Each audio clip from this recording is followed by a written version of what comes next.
That is a possibility. So welcome. Oh, we already got a peek at it. I believe it was Time Mage. I wasn't quite ready for it. So with the Final Fantasy V randomizer, you get to begin with a random job, and you get to find random magic abilities and jobs within chests and at the end of completing bosses. So we've got both runners doing the first check here in the town of Tycoon. Finding a few useful things like Black Level 4, the sing ability, as well as the speed song, which is very nice.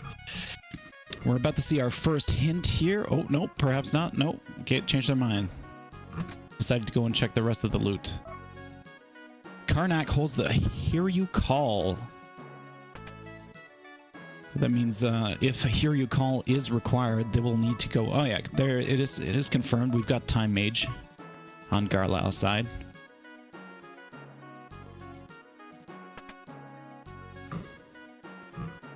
Yeah, Time Mage start is very nice if they can get their hands on Meteo at the sealed castle.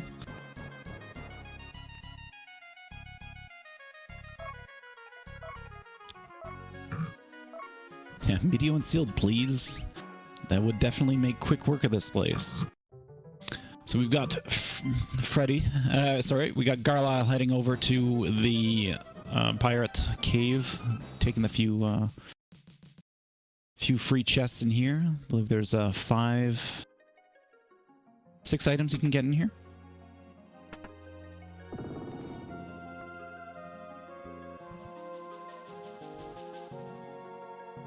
All right, the dance ability is the closest thing to a Malseed as you can get.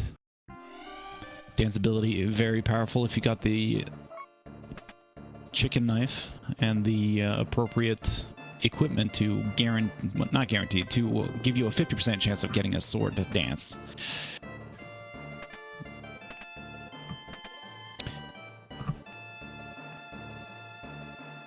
So we've got Garlyle over in Tool. Going to do the beginning check. A lot of free items in here. Monk available for purchase. Likely not see the light of day. Monster in a box, right from the first box that Freddeh checks. Freddeh making a show of the palette randomizer as well. Got an Adamantine World 2 hint.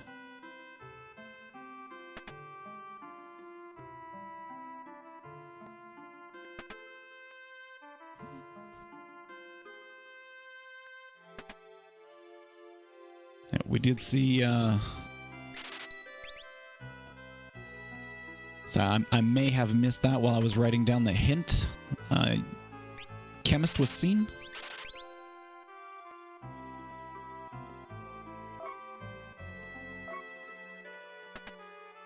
Garlyle's about to get it. All right, perfect. Oh, it's in the chest. That's a great find. It's one piece of the puzzle for the end game.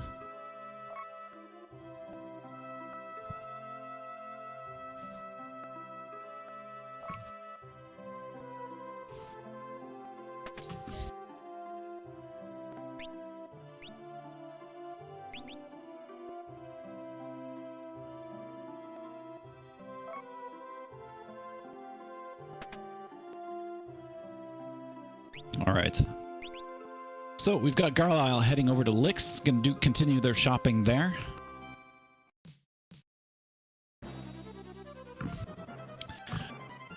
Meanwhile, Freddeh heading over to Karnak. Karnak has a few more shops to check there, but as well as a hint.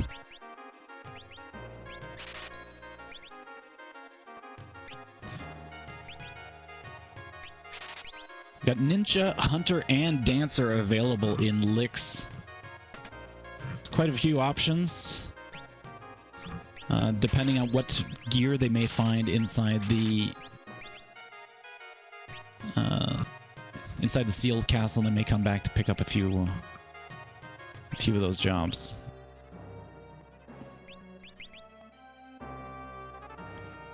Freddeh picking up a few medicines. Vitality song available there. Opting not to get it. Garlyle heading over to Carwin, continue with their World 1 shopping. And Freddeh heading over to World 2.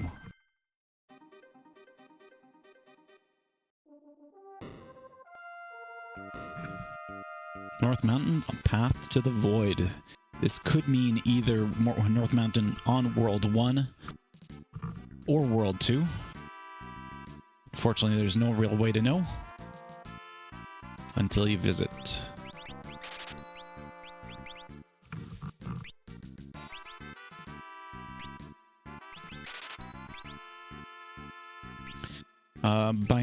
Doing a bit more shopping, buying Ice Sword, Mute Sword. From the Castle Surgate shops.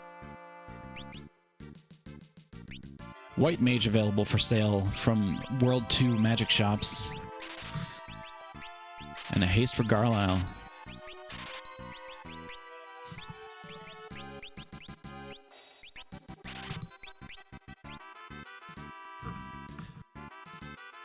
Garlyle heading down over to Waltz. Continuing the World 1 shopping. Plus the possibility of getting the hint in Waltz Castle. While Freddie's heading over to get their second, their World 1 hint, or their Castle Surgate hint.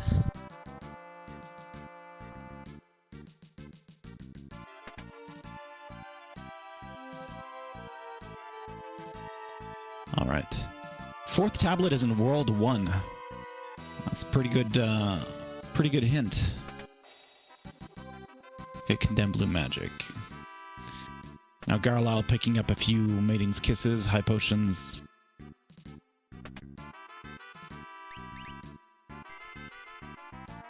And Freddeh heads out of there.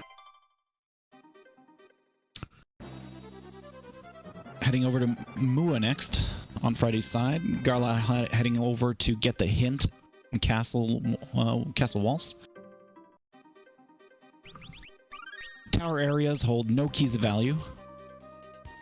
That eliminates a few checks, so, including Barrier Tower, Walls Tower, and both Walls Towers,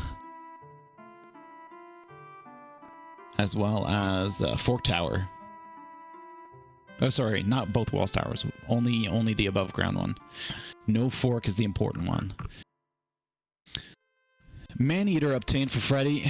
They're gonna keep it.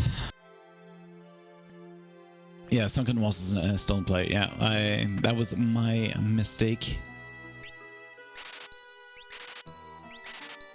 Float available in Mua. It's a good buy. It's gonna save them from a Titan catastrophe. Ooh. All right, Garlyle doing the shopping in Castle Surgate, which we've already seen those shops. Freddeh completing their shopping in Mua, or more, depending on which translation of the game you're playing.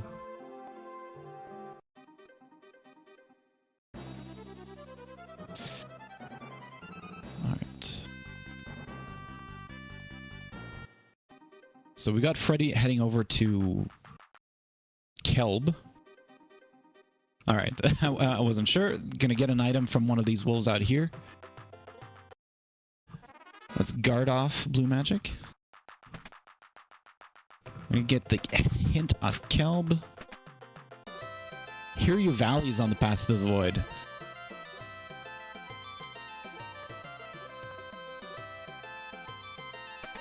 Hiryu Valley being on the path to the void is pretty good. It's likely the next check that they're going to make based on where he parked his airship. A lot of treasures. Excuse me, a lot of treasures in there, in order to allow them to get some good resources for more World 2 shopping. But unfortunately, I don't think they have any sort of guaranteed kills for any of the bosses, so...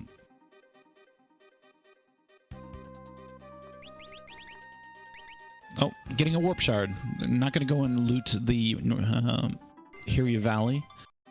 Instead, they're going to make their way over to the sealed castle. Probably looking for one of those solutions.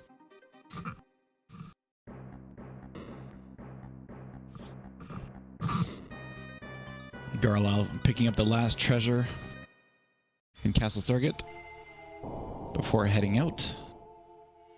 Got an angel ring. Big guard blue magic. Excellent. Mimic job crystal. Great, but for later. Mass immune. Not bad. Coral. Pretty good. Tinkerbell. Terrible. X-Fight. Always a good find. Summon 5. Also always a good find. Instantly picking that up.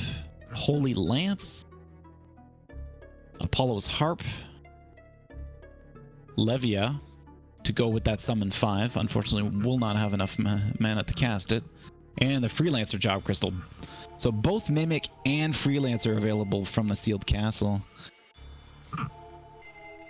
Opting to take the Freelancer to have more freedom in the equipment that he can use.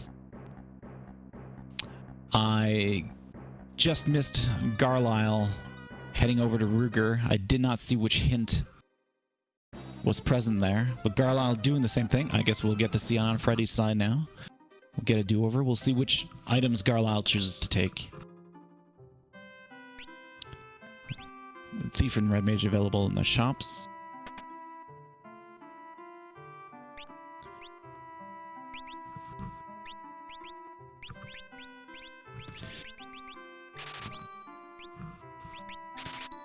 Looking to make a bit of money to buy some ice rods.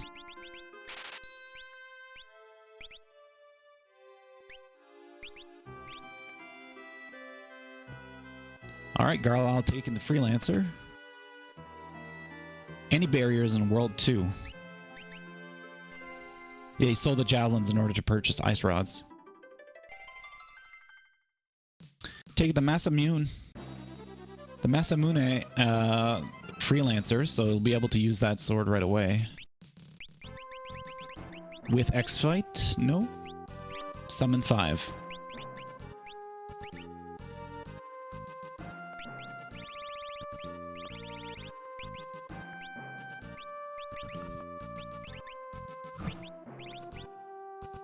Alright, so Ferris getting his team set up.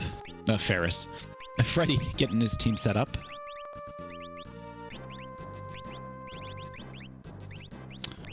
Garlyle heading over to Mua for some shopping and hints.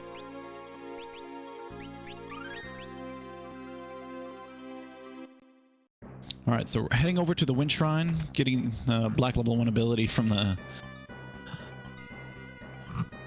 Scholar up front.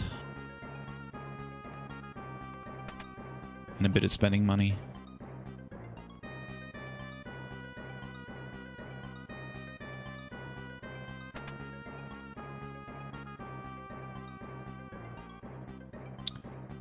Garlyle purchasing float for himself, a good choice. Dark Hood, excellent piece of end game equipment. And we've got Timmy right up front. Gonna break an ice rod to instantly get rid of him. Now look at me, I'm the player now, says Ferris. And for our troubles, we are going to be rewarded with Elder Branch.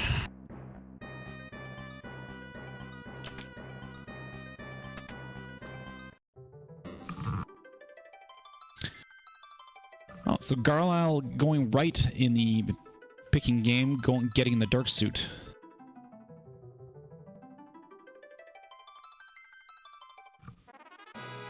And a few pieces of equipment, not extraordinary. The double lances can be used pretty well with the ninja if paired with the chicken knife to counter the.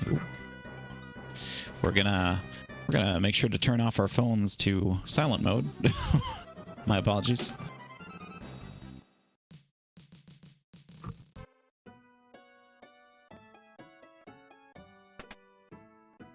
All right. Got Freddeh continuing to do, going into Licks to do some shopping. Garlyle also heading over to Castle Ball. We'll see who is guarding the front gate. Or, I suppose, who is attacking the front gate. Omniscient. Not a lot of HP at that location, but when you're unable to cast many spells because you're only level 2, it might be a bit of a problem.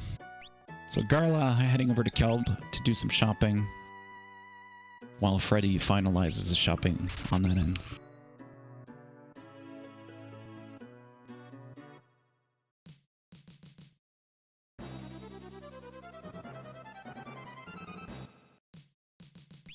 Alright. Freddie's getting a save before heading over into Torna Canal.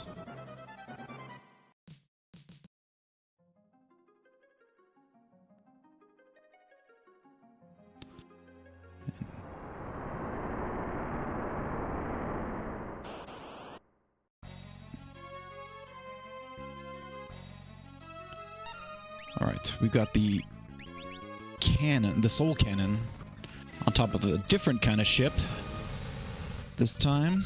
Unfortunately, the soul cannon is immune to water and air.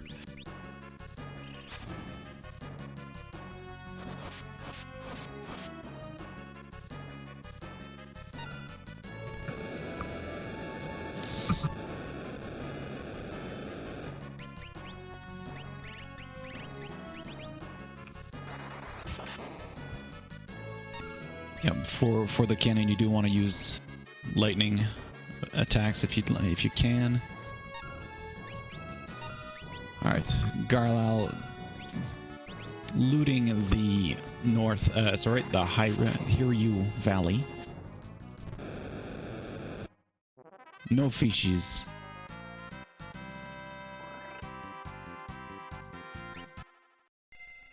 And a forged sword for our troubles. So it was not required.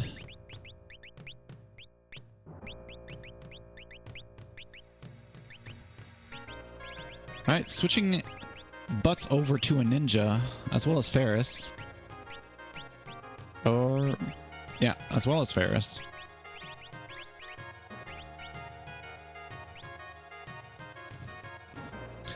So let's see what is gatekeeping the path to the void in Hiryu Valley.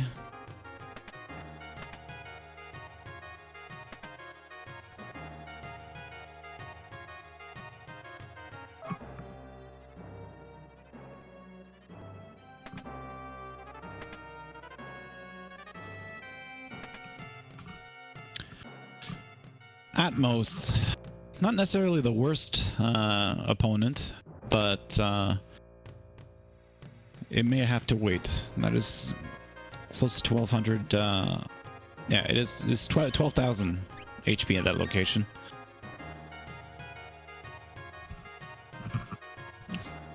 But it is a pretty good target to find. Pretty sweet ninja palette indeed.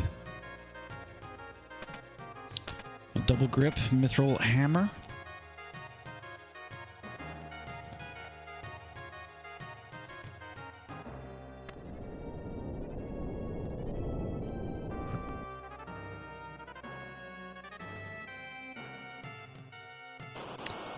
And at Siren's spot is Biblos. Preemptive attack. on Freddie's side. Unfortunately, Biblos is healed.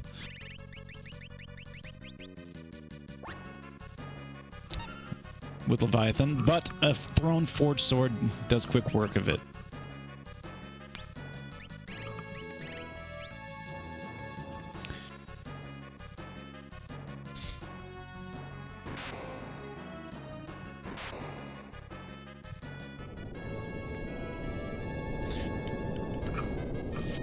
Alright, Garlyle heading up the Wind Shrine to be greeted by Timmy. And a pyramid page.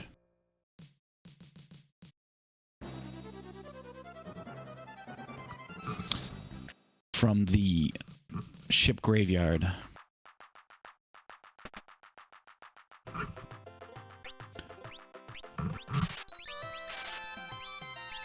Freddie's going to be doing their Carwin shopping now.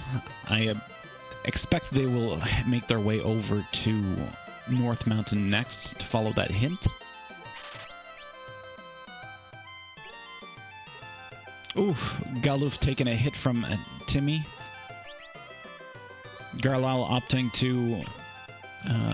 actually, unfortunately, I'm unaware if they used or if they purchased some ice rods earlier, so they were perhaps not able to break ice rods for an easy kill, but they got the Elder Branch for their troubles. A lot of good magics in Carwin.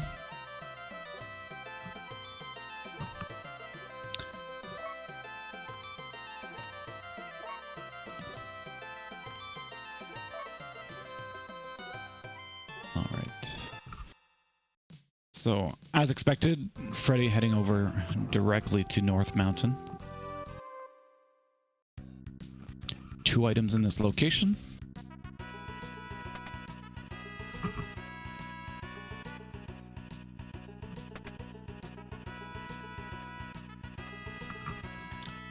We got some Arrow 2. So an okay blue magic.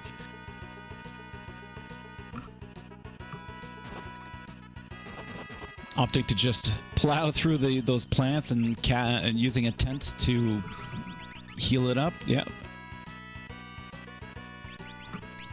That's probably faster in the end. Only to have Lena get poisoned again at this encounter. Gargoyles. Leviathan should make quick work of them. And has.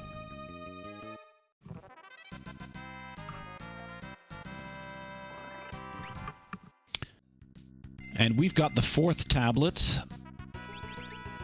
We had been confirmed that it was in World 1. And there it is.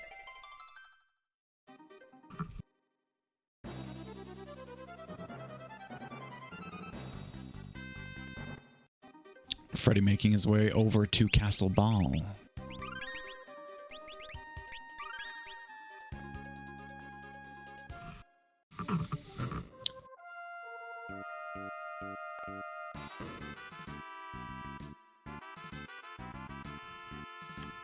Garlyle changing his setup before making their way through the ship graveyard. As we did expect, Omniscient at this location, as seen before, using a summon.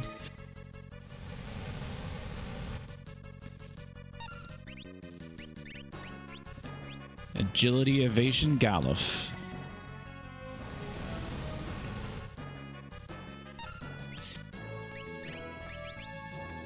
So at the rate in which the, Leviathan is damaging Omniscient, I suspect that they might be running out of mana before... Oof. Unfortunately, Freddie triggering the reset using the throne item.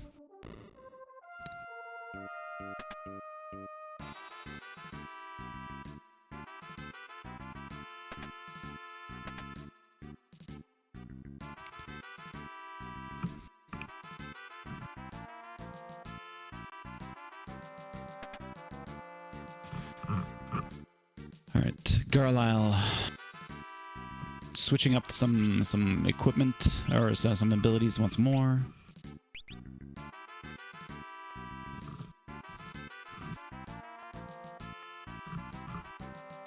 Fish toss. If only. I believe that was the Waltz Meteor contains the Falls page. Yes, White Mage is for sale at World 2 Magic Shops. Could make for an interesting gameplay if we come across Holy.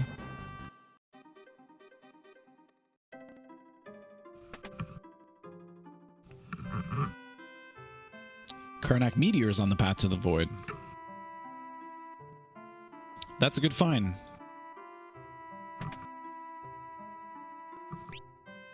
So now that I think about it, we had already seen that hint. Garlyle acquiring their pyramid page.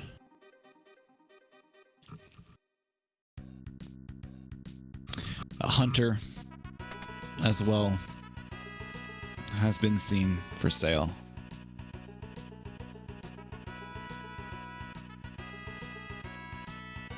So they could make use of the Yoichi bow.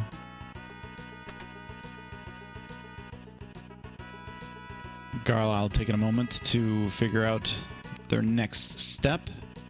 Freddeh heading over to Hiryu Valley in order to see what is the path of the void at this location.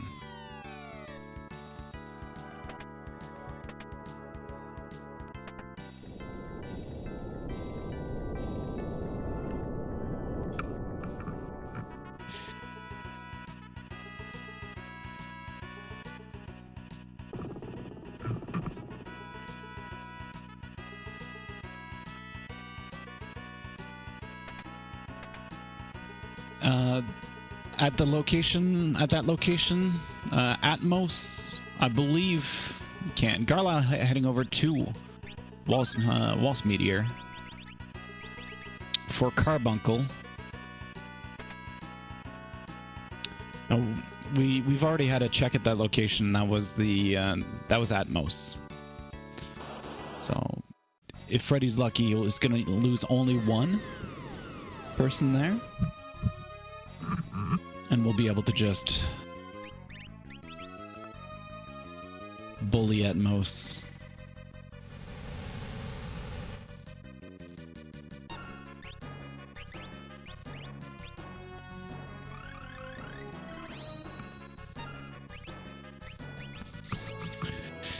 Should be able to beat the Consume.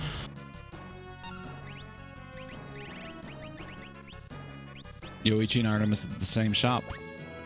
It's a bow stop for sure. Garlyle going to check the Shiva location. Meeting Guardians. It's not a bad place to find them. They don't hit too hard at this level. Fairly easy to take out.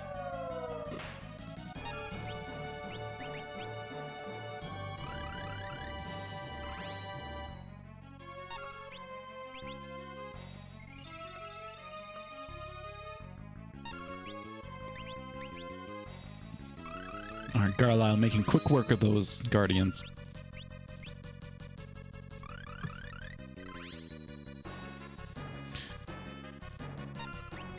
And rewarded with the Sandworm bait. Another World 1 check, easy and quick.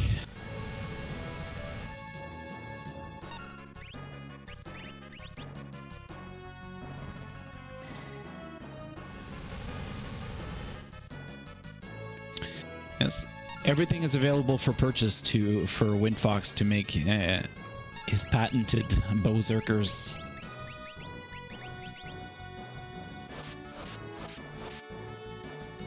Lena breaking some ice rods in order to try to accelerate this. Galluf as well.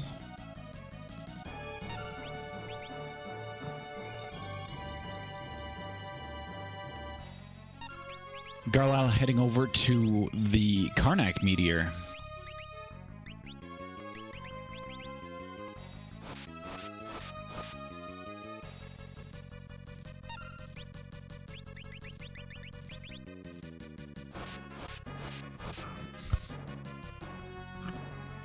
To meet Golem, which is excellent. Having access to level 5,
hopefully we'll be able to take a look at it once I get the shrine page.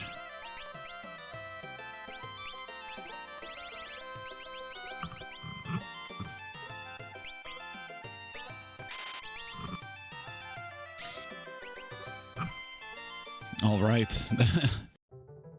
Hello, Wing Raptor. Goodbye, Wing Raptor. The Tycoon Meteor for the Walls Tower key, which we know will not lead anywhere useful.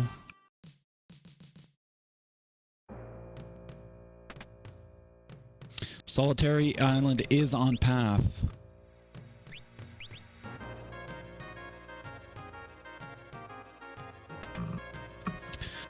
Garlyle heading up to Istory. Checking the armor shop there, and then perhaps getting the 2 other items. Nope, just leaving right away.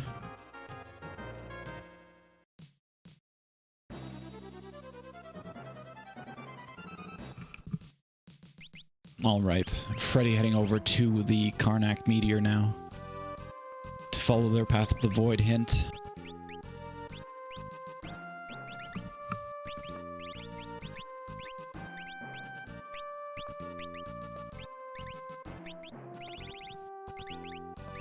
Garlyle dipping into the... No, changing their mind. Stepping back out. Can check the sandworm bait first.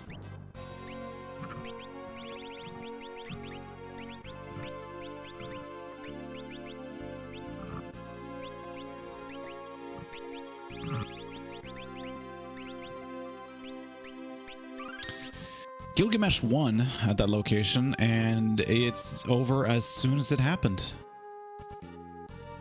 Unfortunately, not a lot of time to switch the audio to listen to it. But rewarded with the bracelet.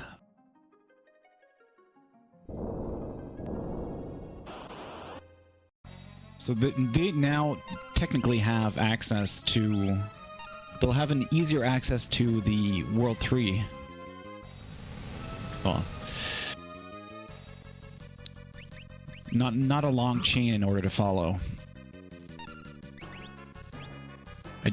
I do happen to find myself uncomfortable finding the anti-barrier before the bracelet, as there's always a fear that the bracelet is within the castle on the first check. Speaking of berserkers, there they are.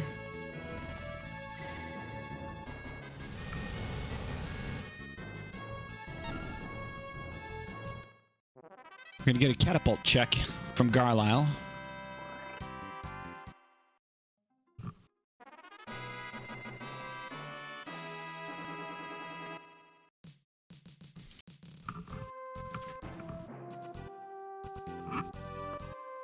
Berserker giveth, Berserker taketh away.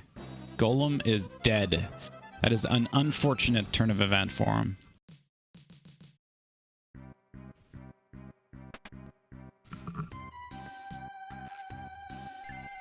And the steamship key is present in World 3.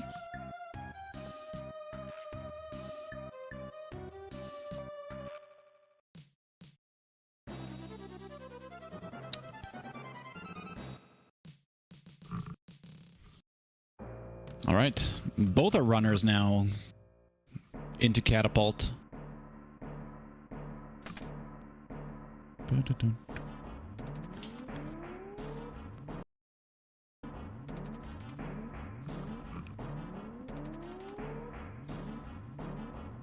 Sandworm bait was at Walt's Castle.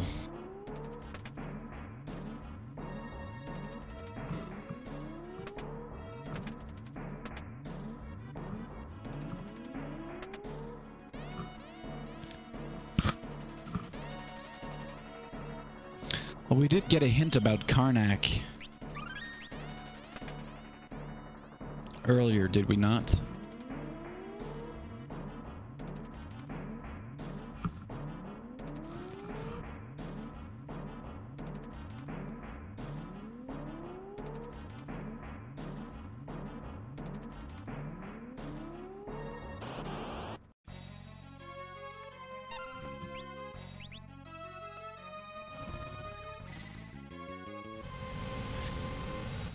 I've got Sandworm Bait written down as Walt's Castle from the Shiva location.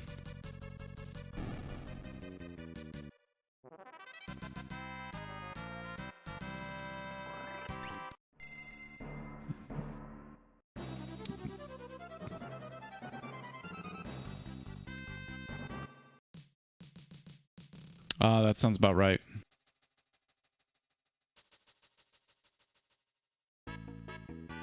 Falls page.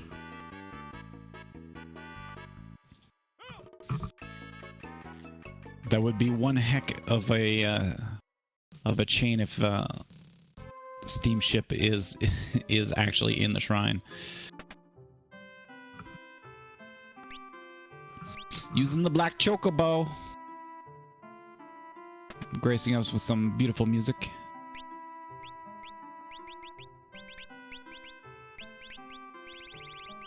Garlyle doing the North Mountain check. About to get their 4th tablet.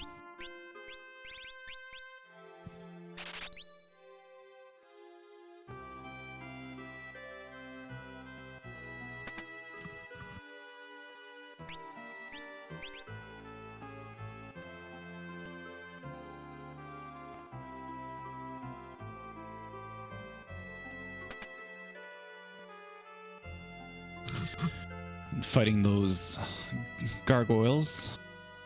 Oh, just opting to auto-attack them.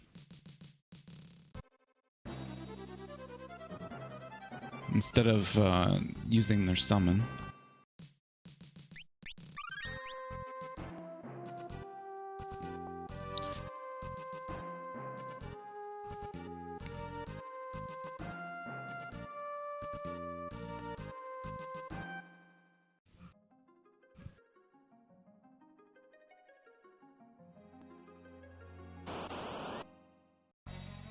Tyrannosaurus at Lock a Meteor location. Easy location. Freddeh opting to just damage it down instead of wasting a Phoenix down on him.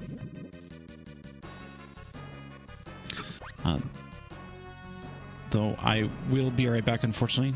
Something just came up. Be just a moment.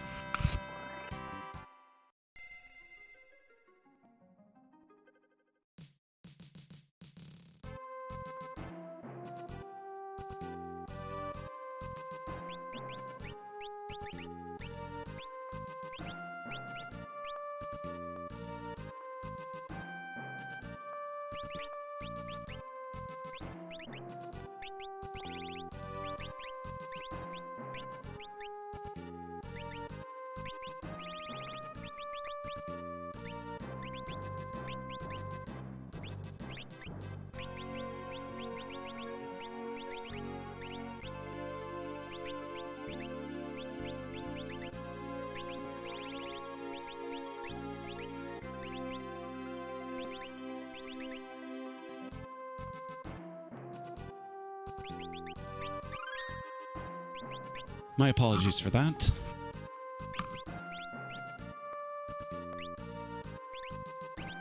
Real life getting in the way of the more important things, such as a Final Fantasy V Career Day tournament.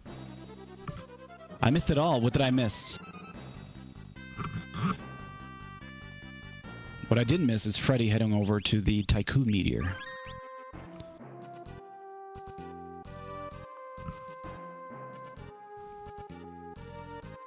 Gar got X-Fight from the Sealed Castle. X-Fight, Livia, and Holy Lance. Alright, that's gonna make good work of X-Death going up the castle with his freelancers. As X-Death is weak to Holy. Or that version of X-Death anyways.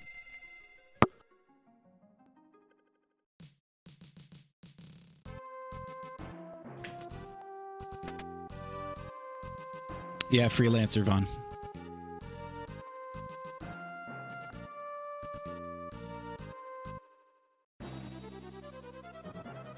I did not notice that. I have seen and experienced a glitch where a character that should not have been able to use a shield had one equipped.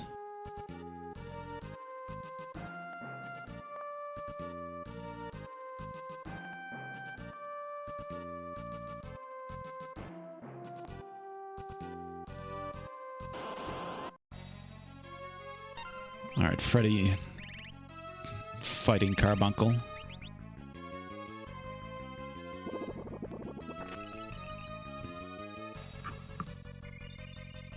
So both our runners each have the starting tablet as well as tablet number 4, and they each have one piece of the puzzle that will allow them to climb.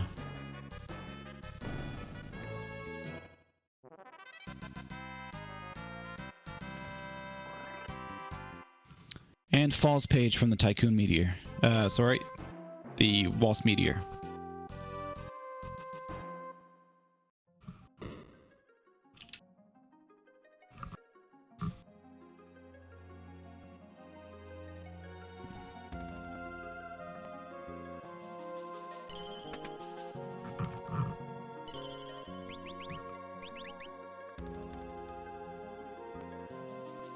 All right, Garlyle resetting up their characters with Magic Sword in order to take on Omniscient. Likely use the Mute Blade to prevent any sort of resets. I don't agree with this Waltz Tower check, as we did get that hint that towers were of no value.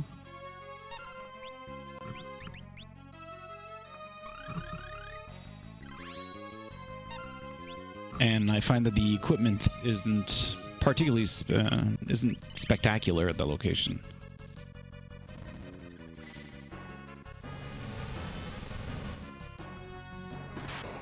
That being said, it was an incredibly quick check, as Calofisteri is taken out by one Leviathan. And you do get 5 items from the crystals.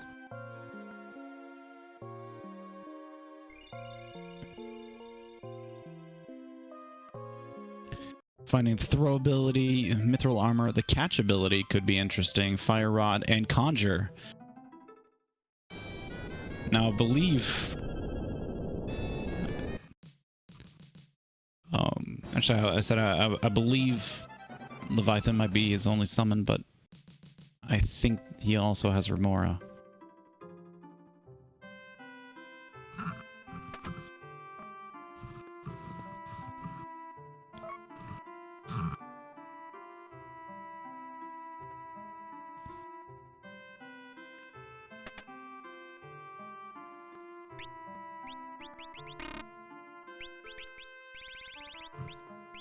Ooh, a reset from Garlyle's side.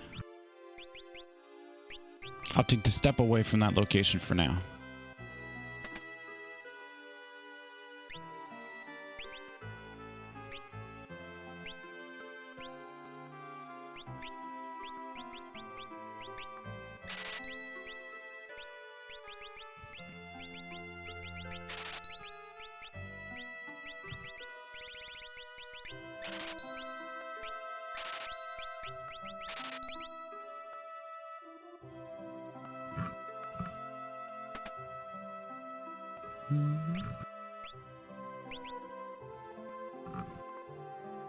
Alright, Freddeh finishing off some shopping before heading over to the Walls Castle to pick up their sandworm bait.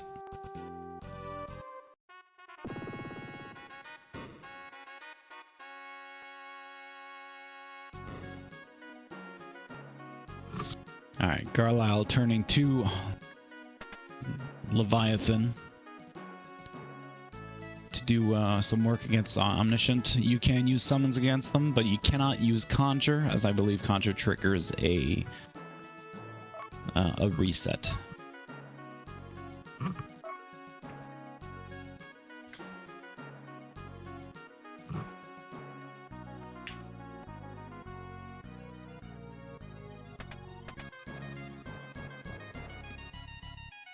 Yeah, as Karma mentioned, freelancers are capable of using every piece of equipment available.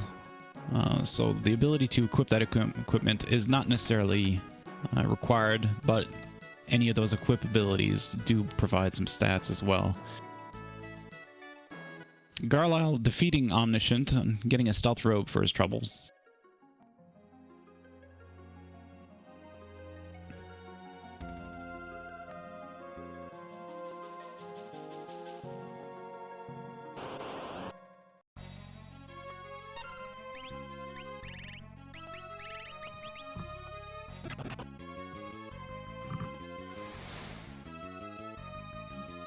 Alright, Freddeh dropping a water scroll onto the Guardians. Taking out the back three, but the front one does absorb it. But the Berserker will strike true. And we'll get the Sandworm Bait, which is required in order to get the bracelet from the Shifting Sands. Shiva melted into 4 crystal puddles.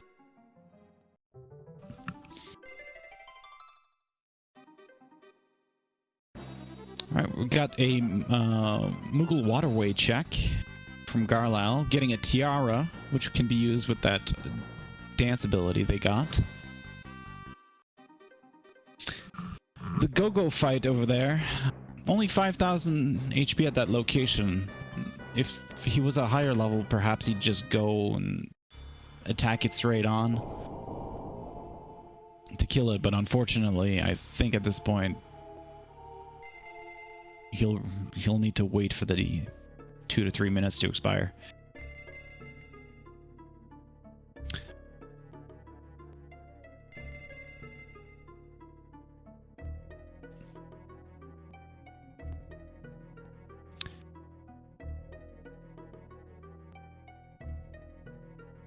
Correct, it is a good chance to review your hints, make a plan as to where to go next, go to the washroom, refill your water, pace back and forth panicking.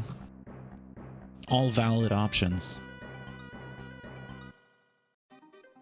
That's the Moogle Waterway, Vaughn.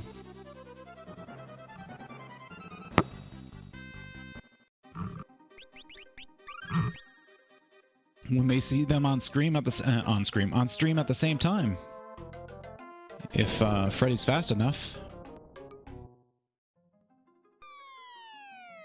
You like the twiddle the thumbs option? That's also good.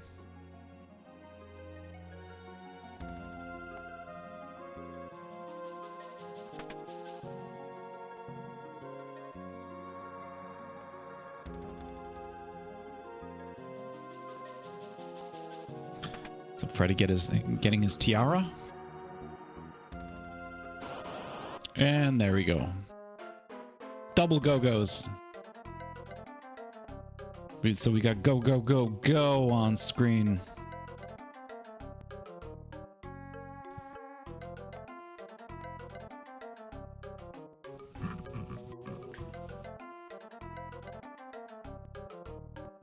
Oh, Garlyle's go, go is given up.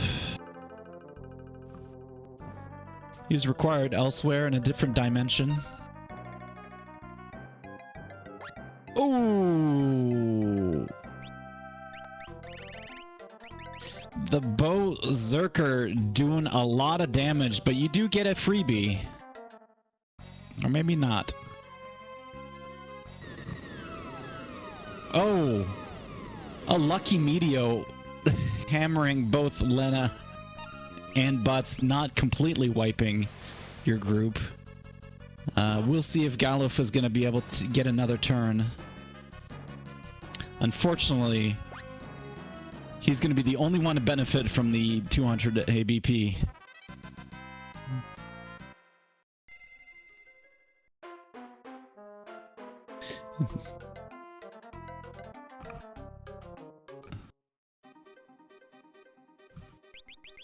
It was definitely faster, as they completed the fight almost the same amount of time.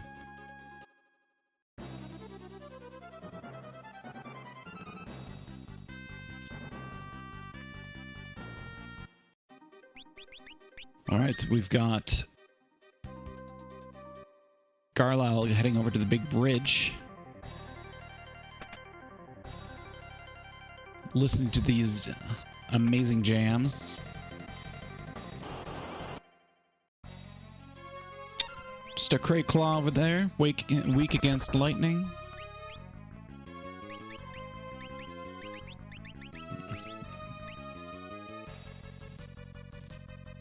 Debating doing a death potion.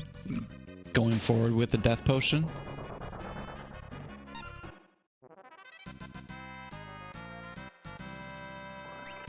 And the third tablet.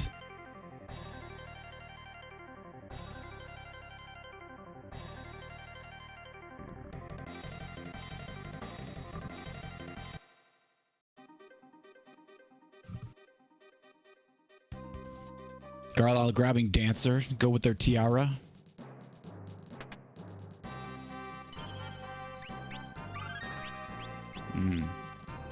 Freddeh heading into the.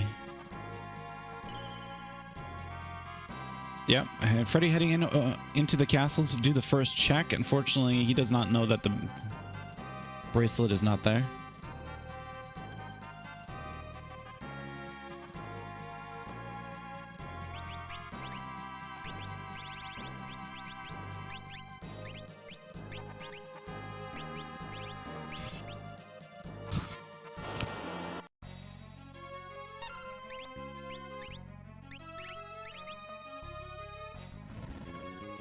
Bahamut waiting in the basement. There are worse places to encounter him.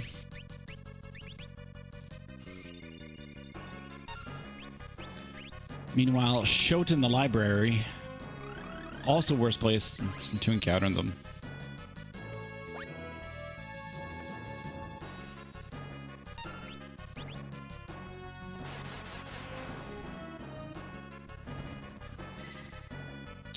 Gold hairpin and a partisan for Garlyle.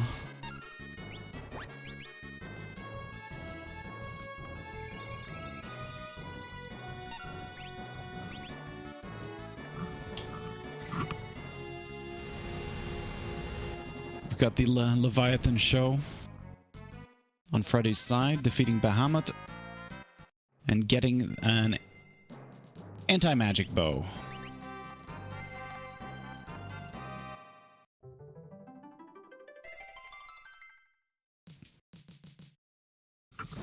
Alright, Garlyle heading to Hiryu Valley to take on Atmos and get their Path of the Void item, the Anti-Barrier. Give them access to World 3. On the flip side, we've got Freddeh heading over to the Sandworm Bait to get the bracelet to give them access to World 3.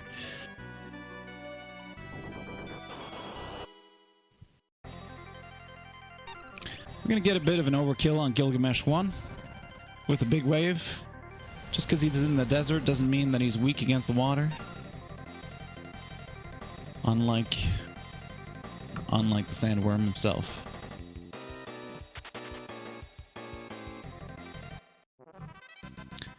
And there's the bracelet. So Freddeh, having a bit of a lead at the moment, knows, or should know, that he requires to go to World 3 and into the shrine. So we've got a direction as for the final tablet. Alkane, it's incredibly fun. I definitely recommend it. There's a lot of good resources. I've only started myself recently. It's been one of the more enjoyable randomizers.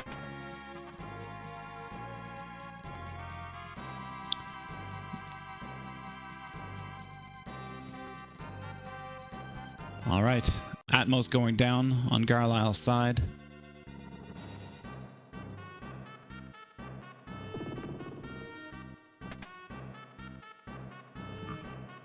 And both a tiara and a rainbow suit.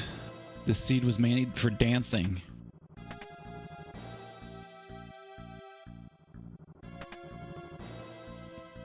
So Freddeh collecting his chests. Floated his team already. Let's see if we get any sort of DLC from the room. Nope, not as of yet. And perfect. Does not get any of the random encounters.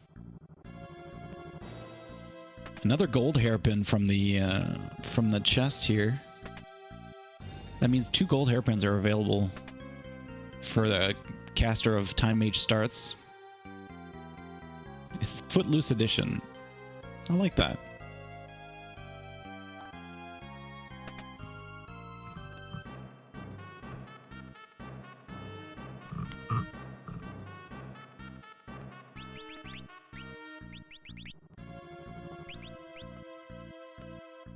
All right, so Garlyle in the basement taking on Bahamut.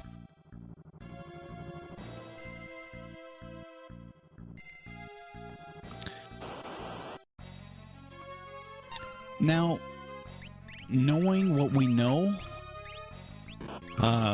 Garlyle, I understand that they're doing the checks, but on Freddie's side, I'm a little surprised to see them taking those fights. I suppose he probably feels the need for experience and ability points. But we know that there is nothing available at these. There are no key items of value from these.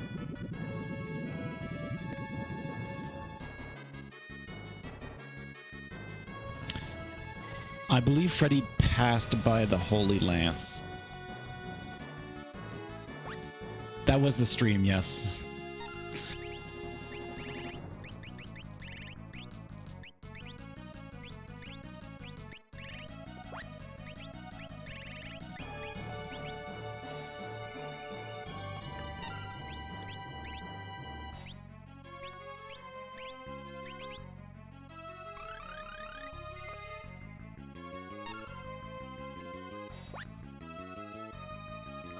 Unfortunately, no quick kills for Chimera Brain.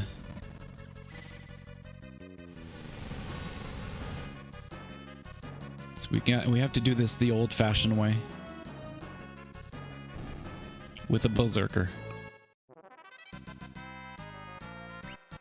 We're currently using the standard race flag. If you have access to the link which was posted above, the string is listed down below.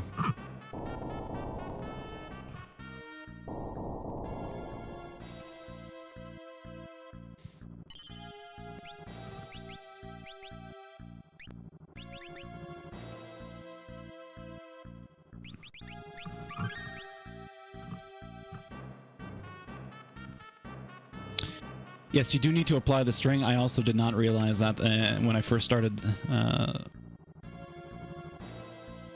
with this randomizer. Once you paste it, you have to press apply for it to actually be applied.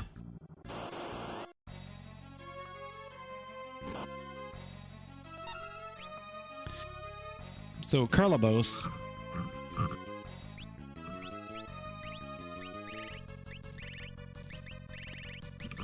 weak to lightning. 30,000 HP at that location. Shouldn't be too much of trouble. Garlyle triggering the DLC is getting the additional fights.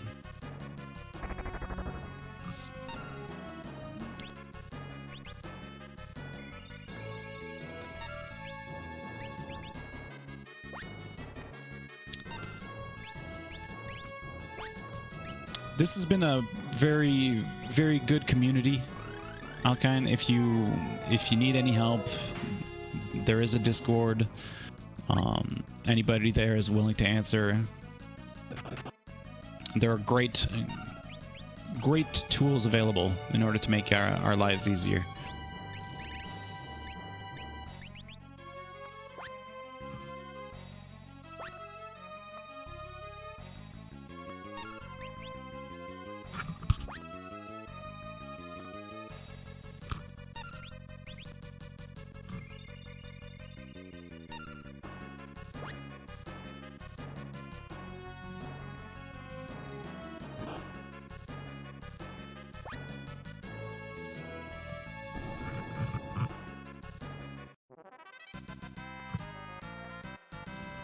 All right.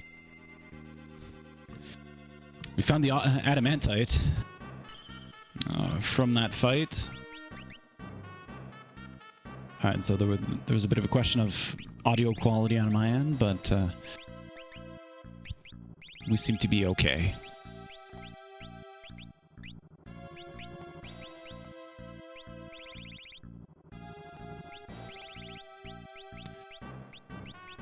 All right, so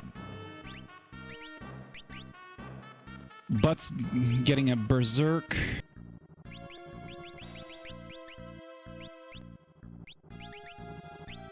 I'm trying to see here.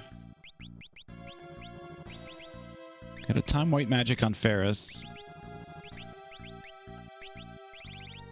Yeah, Zerk Barrier Maneater.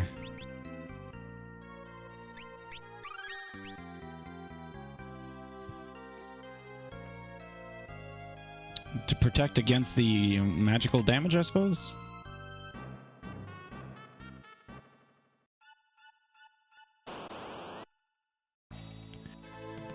Alright.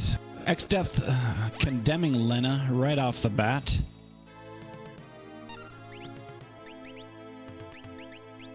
Hasting the Haster is always a good choice.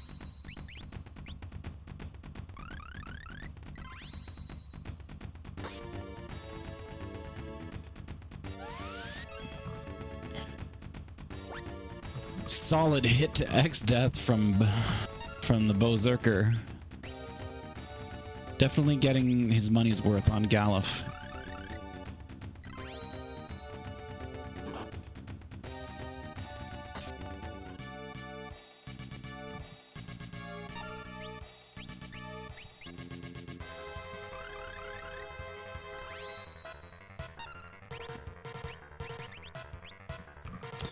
Unfortunately, that man-eating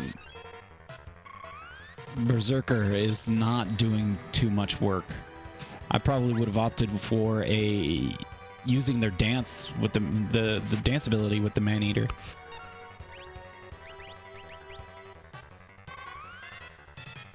As they do have the tiara.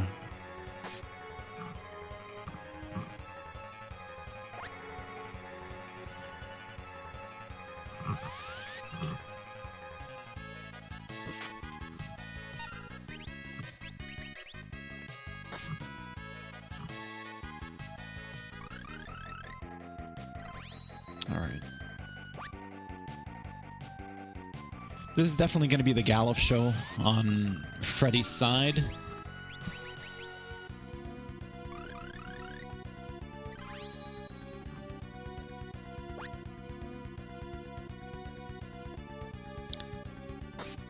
I do not believe that X-Death is considered a humanoid for the Man-Eater.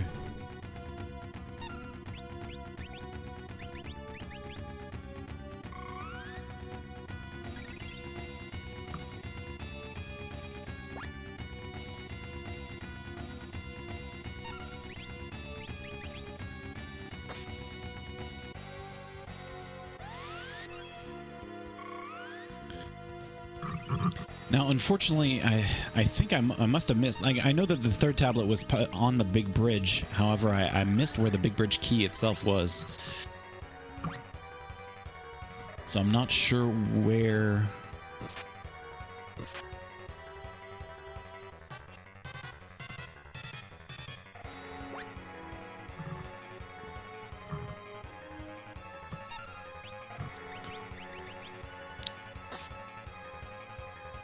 Alright, Garlyle finishing up with the crab, getting the adamantite, gonna rest and head up to X-Death. Once again, we're gonna get a double X-Death on screen. Perhaps not, because Gallop will make the final shot.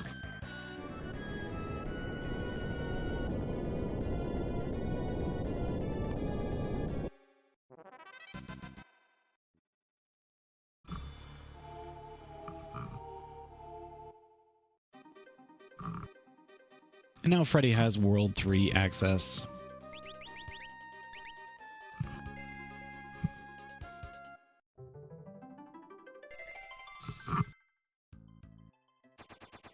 All right.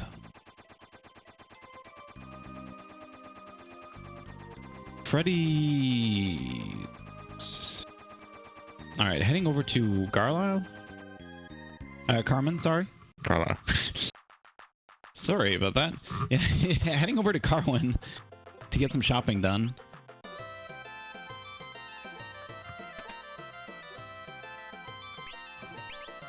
Yeah, Spear Dance definitely doing some work.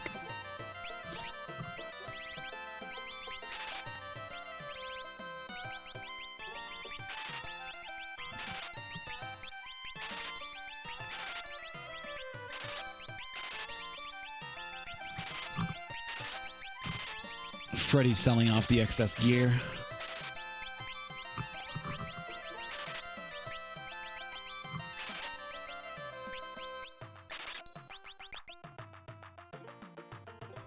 He's heading to where now?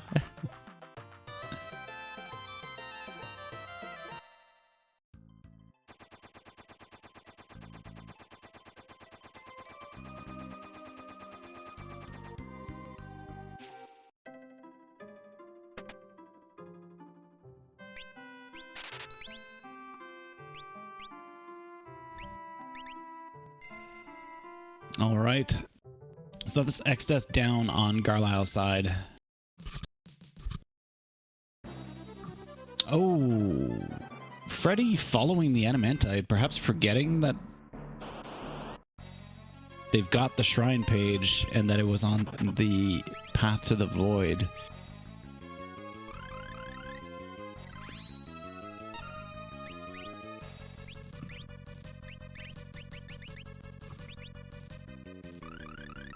Yeah, this perhaps they mismarked, or perhaps they're just looking for more experience.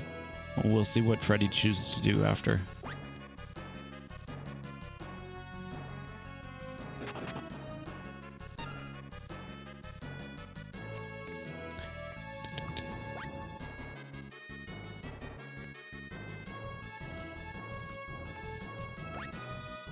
And they do have mixed summon.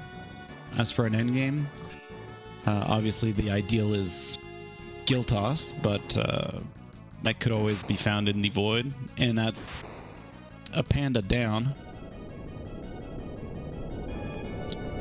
Garlyle heading over to the shrine right away. Greeted by Necrophobia. Not a bad place to find him, as he only has 10,000 HP here.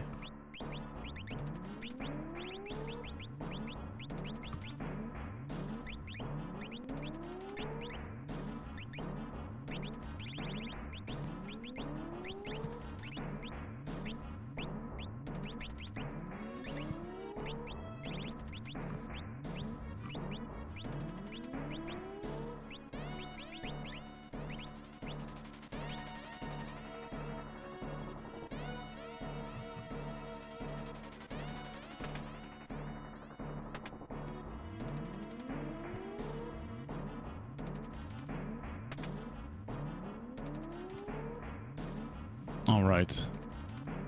Garlyle looting up. Flying Lanka, choosing not to go and get the other chests on the right side, as there is a bit of a detour. So I don't blame him.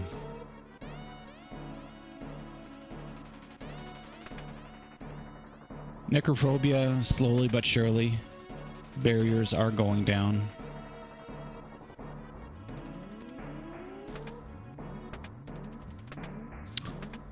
A lot of money in the Flying Lanka ruins.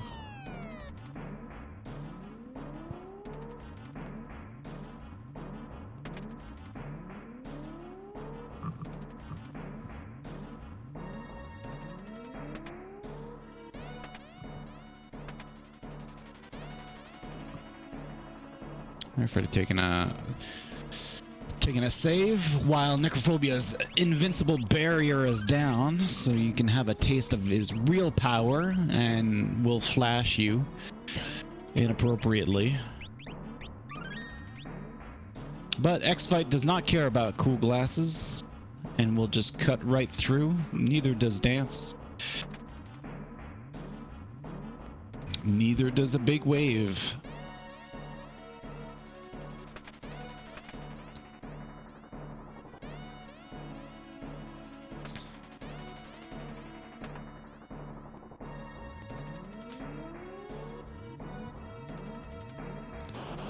Got Catastrophe up in Flying Lanka.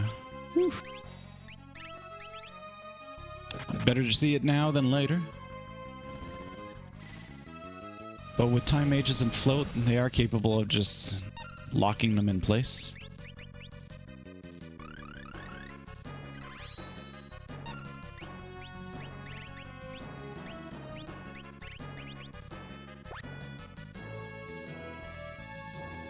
Blue Mage Crystal found in this. Oh, Garlyle pretty happy about that. Doing a little victory dance.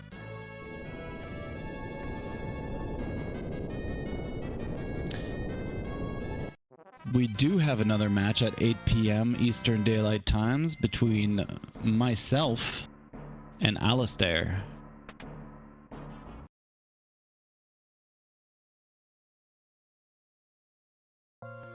Third tablet was at Big Bridge.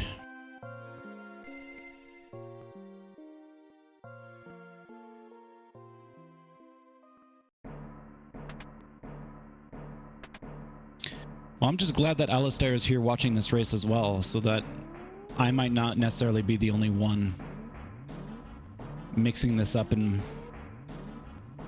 the knowledge from this race into my brain. Oh, the key, unfortunately, I'm not sure where the key was.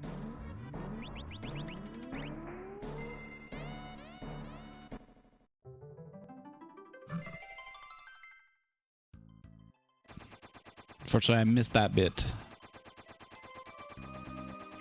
The Big Bridge key.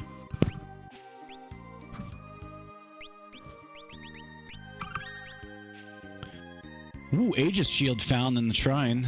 Shrine is paying off. Not only is it on the Path to the Void, but contains the Blue Mage.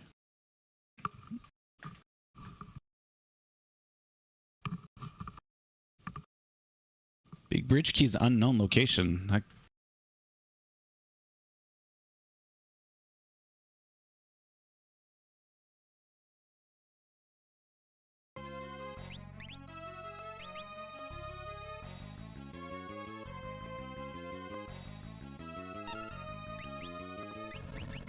Yeah, we all collectively missed it. No, Hiryu Valley was the anti-barrier. Garlyle fighting a machine head. It might be one of the meteors. I didn't. Unfortunately, I missed the Lanka meteor, so it could have been there.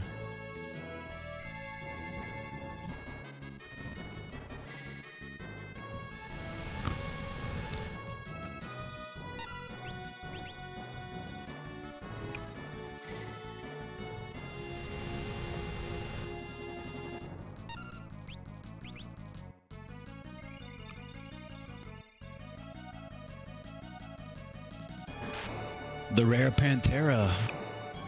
And we may see 3 more.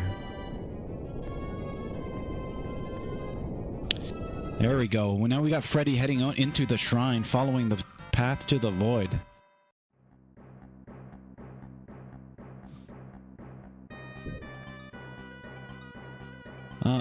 Dry, I would doubt it, on account that you could just save and reload and get different monsters in a box. Monster in a box seems to be determined at the time of opening.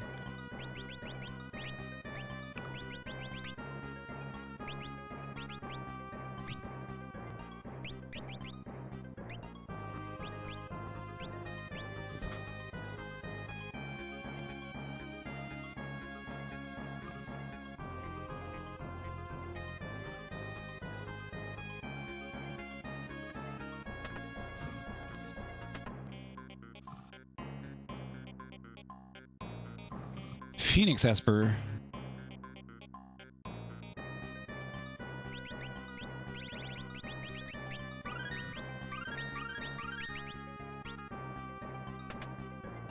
Ooh. Alright, so we've got Gallura.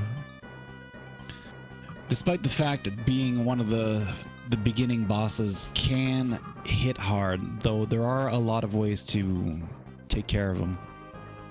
Unfortunately, they do not have a lot of tools, access to them, other than raw damage.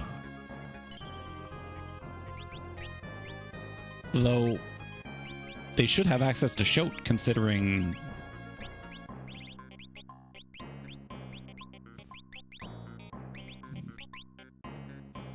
they defeated it, so perhaps Garlyle didn't learn Shout.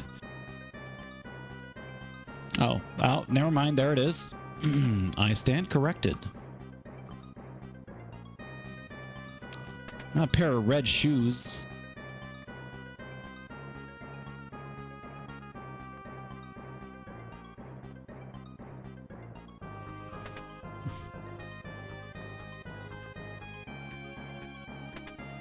And we've got the second tablet. It's not going to be a long chase.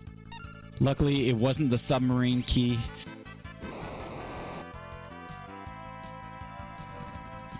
So after this, Freddie's going to be ready to go into the void.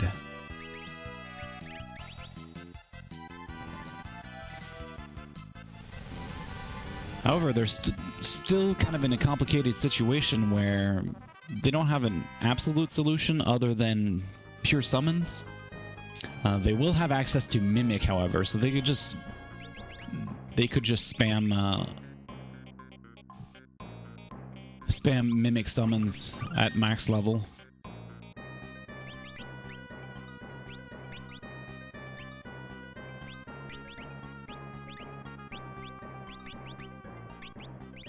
Freddeh will be ready.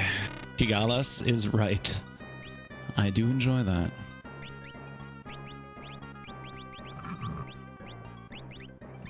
Always bet on Giltos being in the void right next to the same chest that you're going to get Samurai as well. Because that's just how the game likes to play.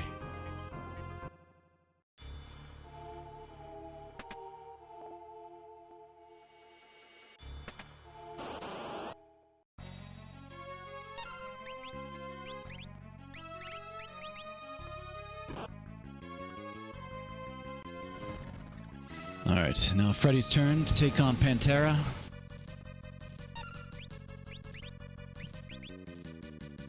You did. You're right.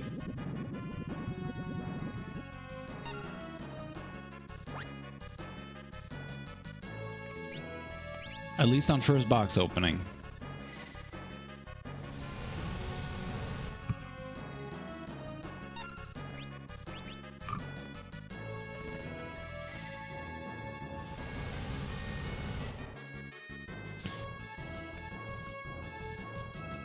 Alright.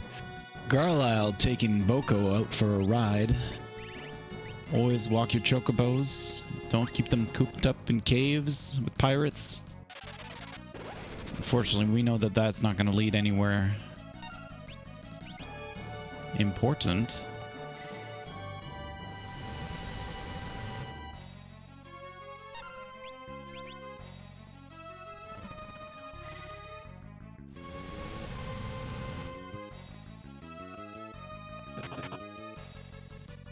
And down goes the Pantera.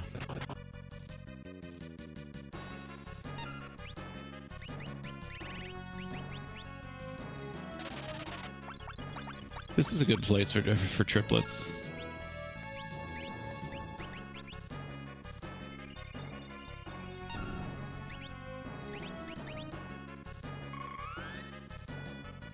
Alright, Freddeh going back for a rest.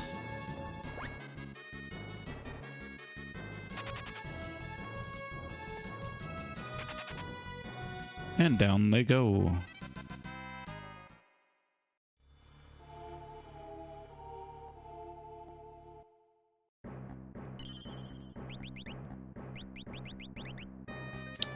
Fortunately, Freddeh did not fight Shoat, so Freddeh does not have access to that, though does have access to death potions.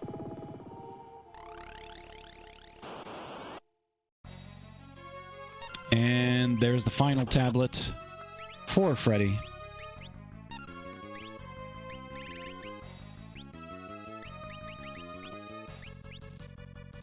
Here's the Fork Tower, which we knew had nothing of value.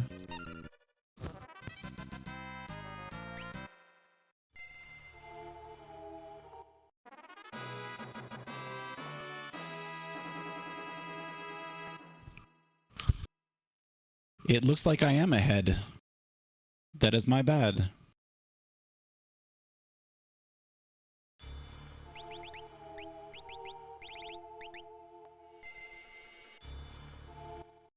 I'll try to be better about that.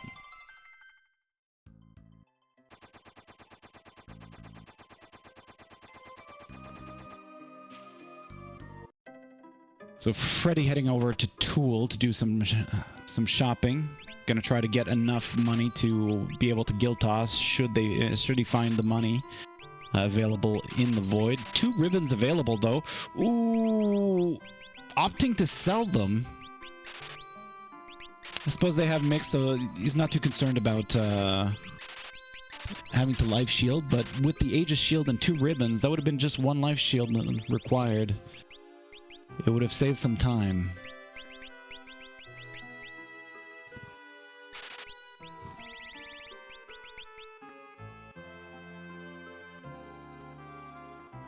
A ribbon protecting you from Whitehole, because it protects you. Whitehole both applies stone and break and death, and if you're immune to one, then you're immune to both. Garlyle following the Elder Branch.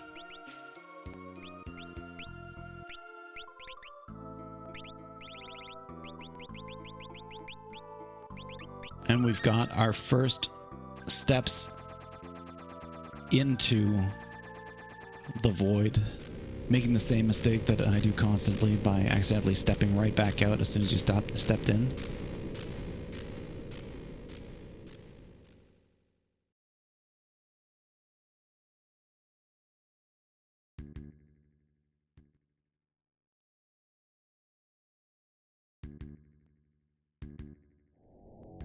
I will.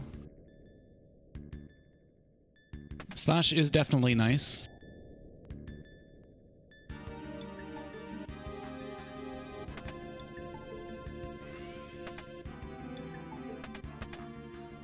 Alright, Garlyle heading over there and taking on Titan. Make sure to apply your floats before you get crushed.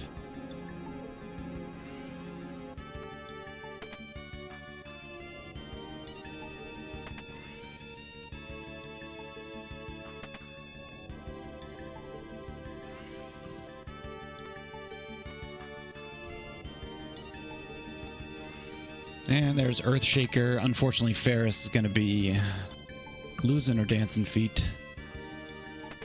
Falling flat on her face. Ferris up, Ferris down.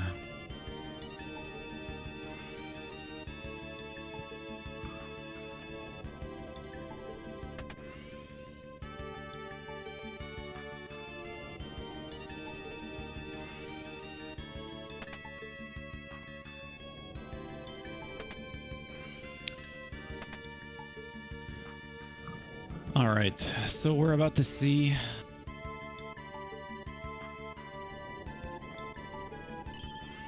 our next encounter. Our first boss in the void, the Gatekeeper Abductor.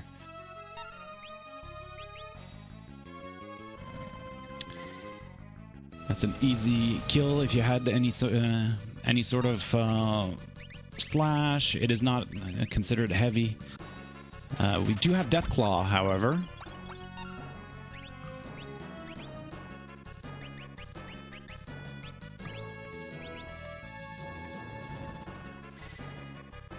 So we could apply Deathclaw and then attack it. Unfortunately, I'm not too familiar with the magic resistance of Abductor.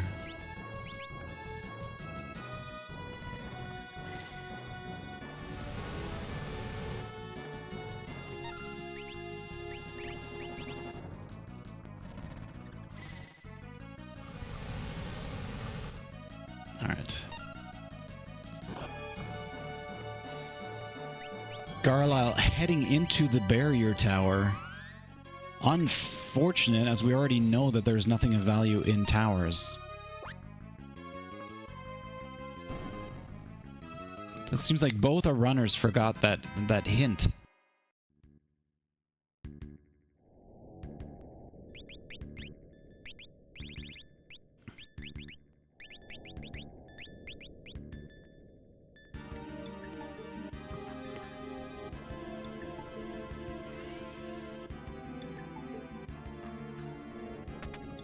Alright, Freddeh opting to get... Oh, getting Odin in the back of the waterfall.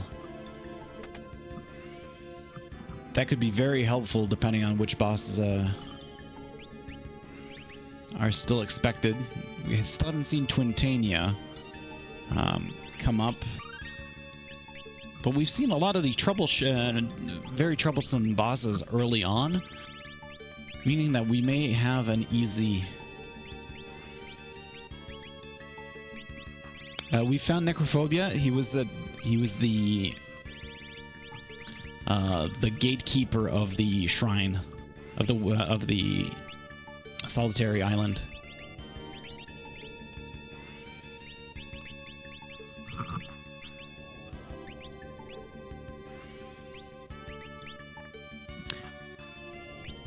Dot Warner, I definitely relate to that. I do have a hard time passing up on chests. I keep telling myself, what if that one's Guild Toss? And that's a question that you have to ask yourself every time. Do you feel like it would be faster to do all those checks? We got Arcavis instantly taken out Ferris.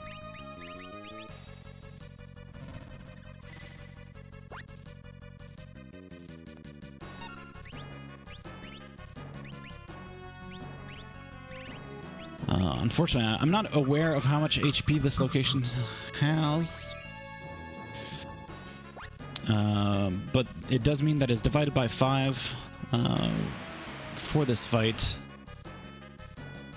Arcavis has 5 different forms. Every second one is weak to instant kill attacks, such as this one.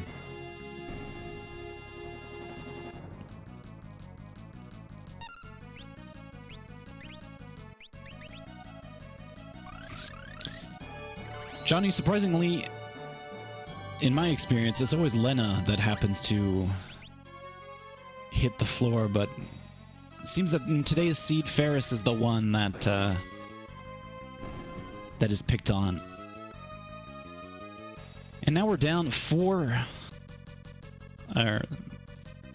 we're down to 4 forms of Arcavis. Only one last...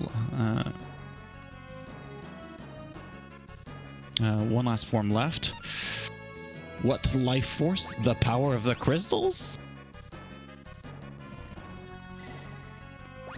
And we've got Garlyle also going up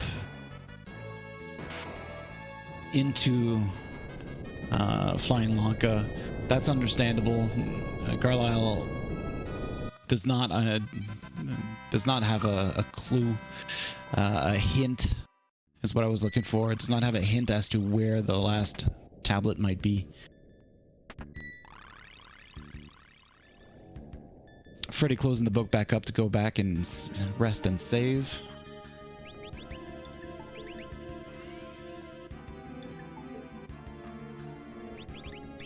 We're only an hour and a half in, and we're already most of the way up.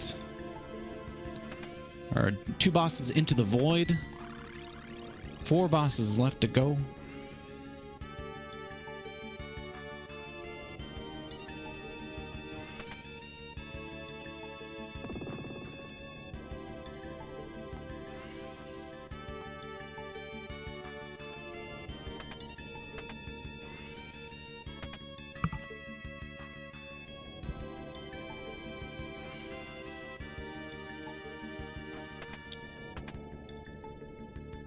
A lot of spending money in this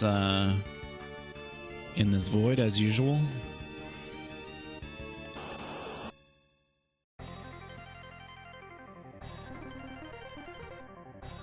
Got Gilgamesh 4. Shrinking Ferris right off the bat. Lena, as described earlier, taking a nap. Gonna have to get out of the menu. There we go. Waiting to apply Big Guard once Lena's back up.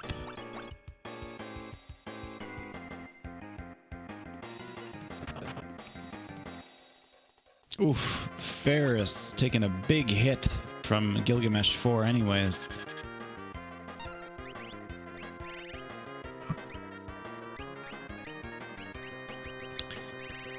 That's a tough opponent to find at this location.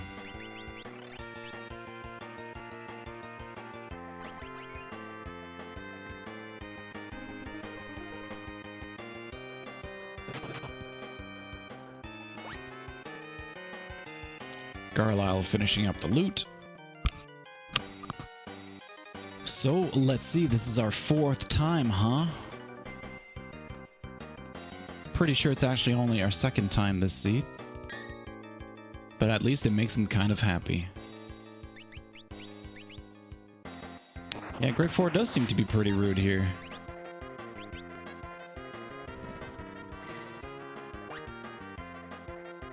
And Catastrophe goes down very quickly.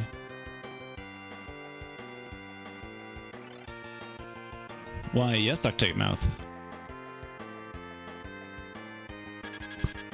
We do have floating sunglasses. Ferris, too cool to wear the glasses. They just float them up above their head. Okay, this is the end of my warm-up. Gilgamesh Change. Where Gilgamesh is going to use the ultimate Excalibur upon your party.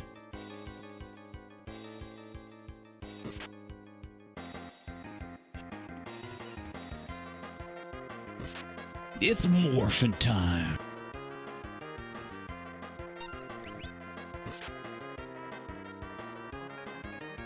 All right. Garlyle following the submarine.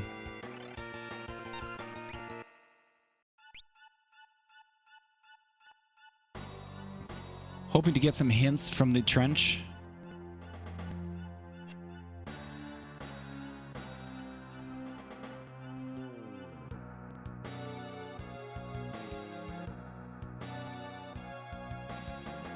And X-Death displeased with Gilgamesh's 4 performance. Does not forgive him. And faxes him over to Final Fantasy VI along with Gogo.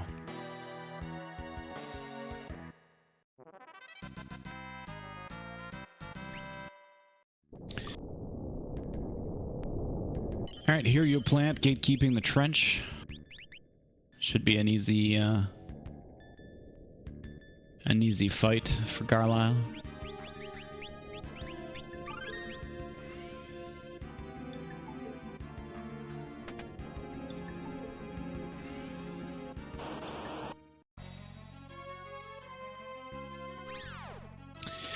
Ooh, Stalkers. I hate to see it.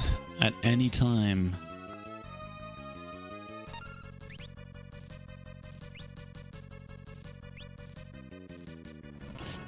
Fortunately, Odin's going to be throwing a spear. Well, in this case, definitely going to hit somebody, but... Berserker's just going to be picking at random.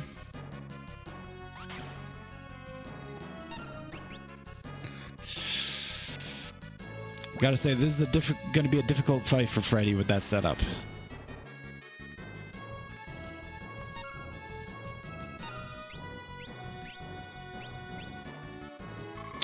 Berserker doing...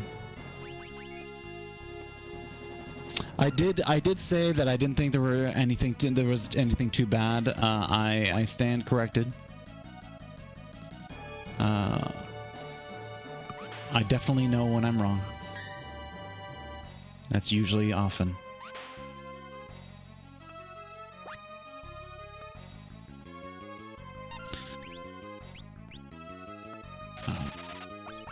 I believe Freddeh has access to a sleep sword. Might be wise to reset and go for the sleeping strats. Berserker, however, finding the right target.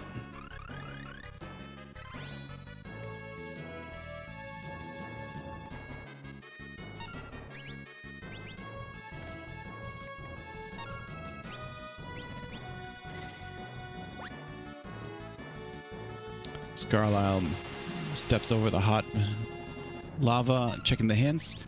Wall's Kingdom is on the path to the void. They already knew that for the sandworm bait. Lanka Meteor is the big bridge key. So there we go. It's confirmed. The Lanka Meteor was the big bridge key.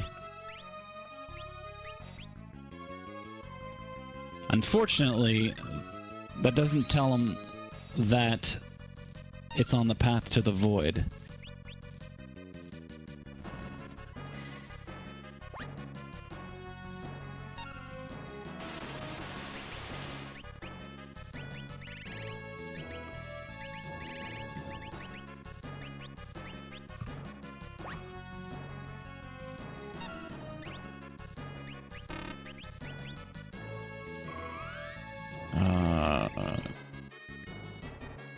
Yes, you're right. It did.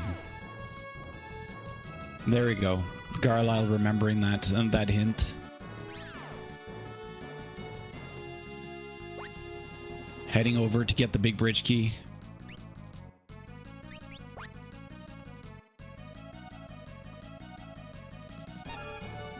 Gallof landing and lucky shot on the right back. On the same... on the proper target, rather.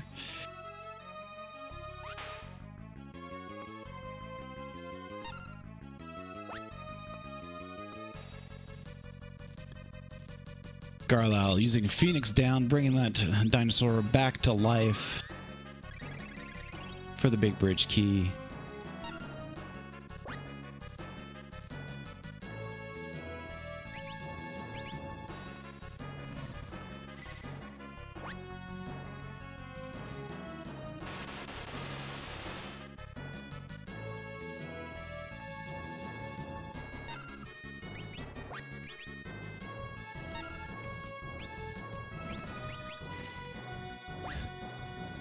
Stalker's being incredibly rude.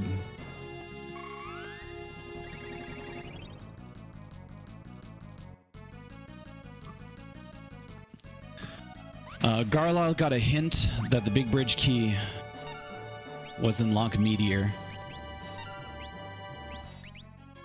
And finally realized that he hadn't checked that location yet.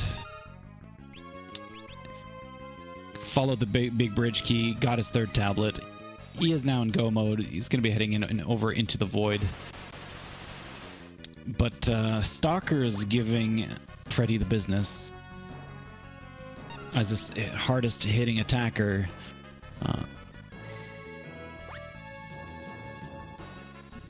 Is a Berserker. Unfortunately, no way of No, wait, and you know what? You're right. I don't believe we've seen... Oh, no, it is the catastrophe location for this.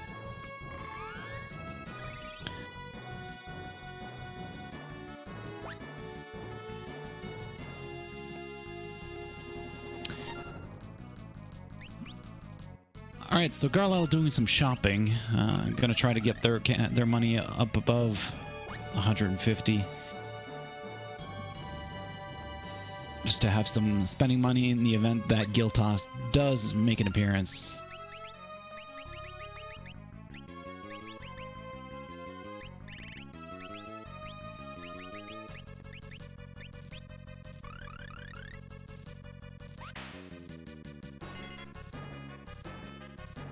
Ooh.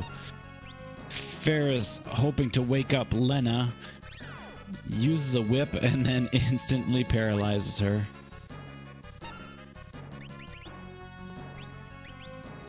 Interestingly enough, she didn't turn around. She's still in that location. Still in the charmed location.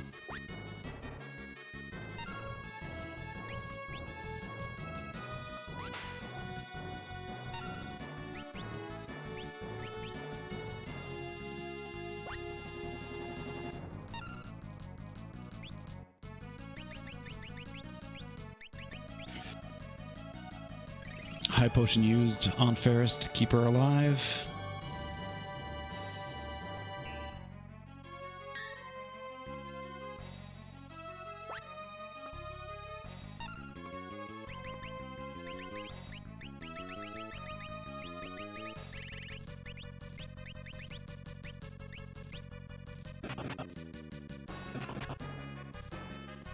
There we go. Smacking Lena.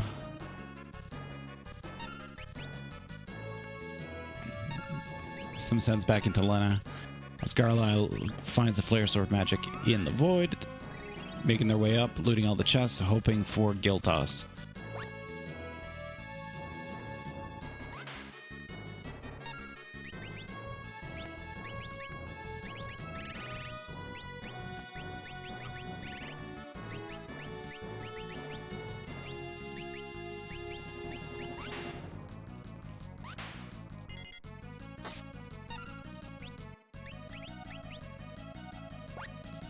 We've paralyzed one of the... Ooh, a nice crit on the Stalker, and he goes down.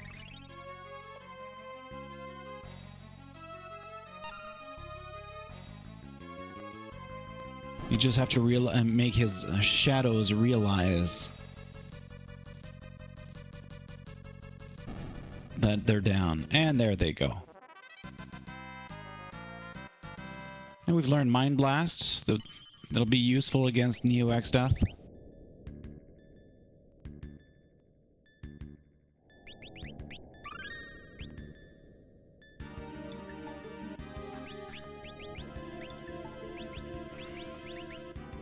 Alright, so we're seeing Freddeh switching butts from Blue Mage to a Ninja Blue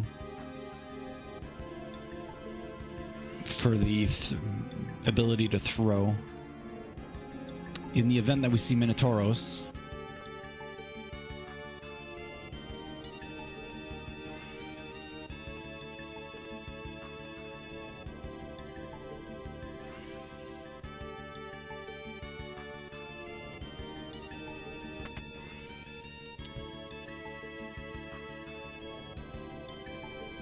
Alright. Garlyle about to pick up Odin behind the waterfall.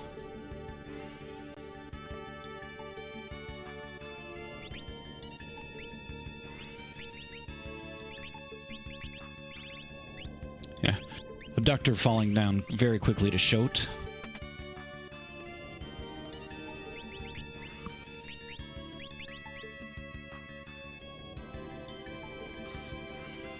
Alright, and in Halicarnasso's spot we have Ifrit. Still no Giltos. Ifrit is going to be a quick kill. You could just use Deathclaw here if you'd like, or we have Odin as well. Actually, that is wrong, right? Don't.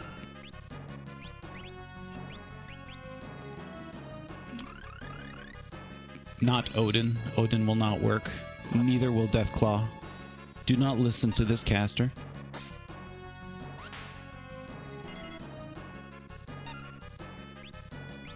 I made the mistake of switching him with Rama. Death potions do work, however. I'm not entirely sure that he's got any dark matters left. Ifrit is heavy.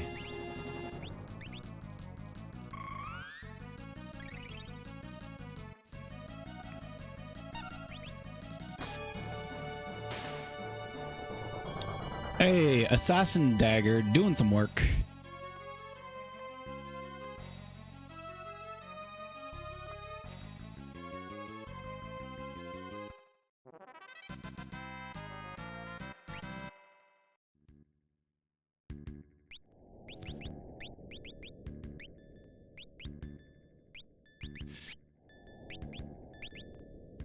All right.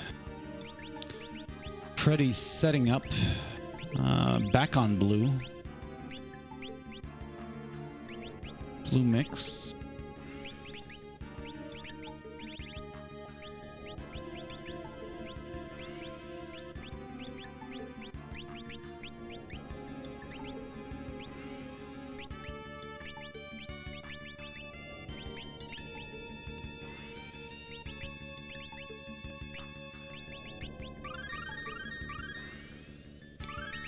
All right.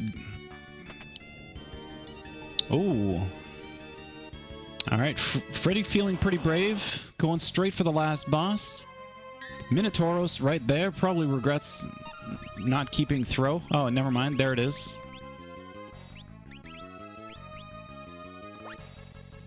And there he goes.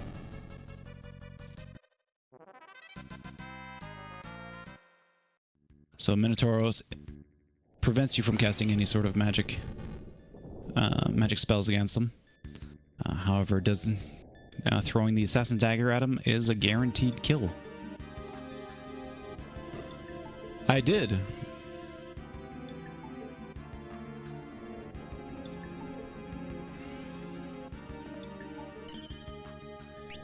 All right, so we've got Freddie getting ready for the final battle. Sticking with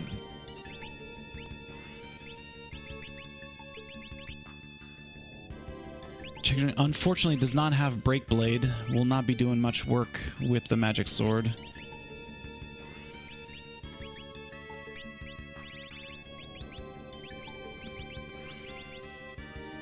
Gallura is mean and always to Ferris, it seems.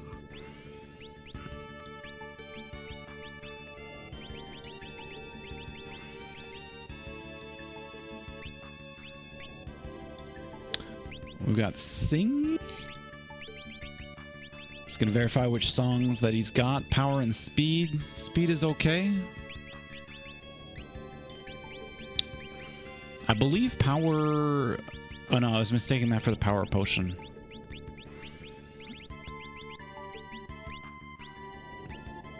So we're going to have White Time and Summon on Lena as a Mimic. Everybody on Garlyle's team looking pretty cool with their snazzy sunglasses.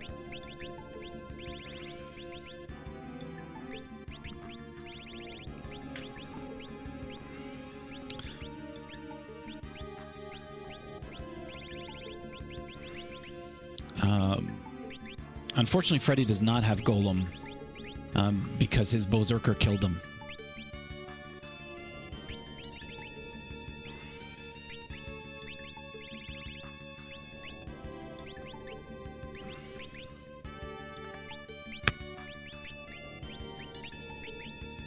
We do have access to Big Guard, which is going to mitigate a lot of the damage.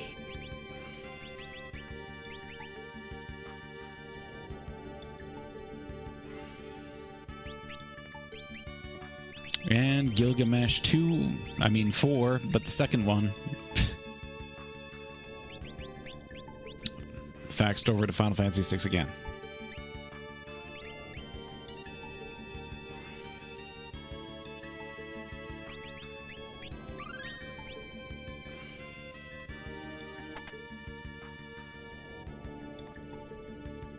All right, so we got Freddeh making the way up the final climb.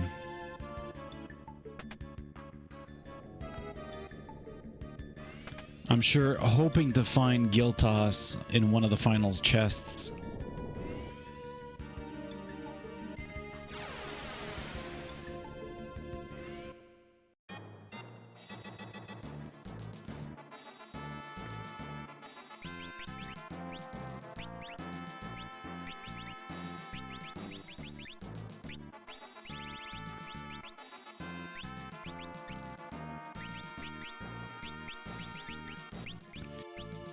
Yeah. Black level 6 ability could come in handy.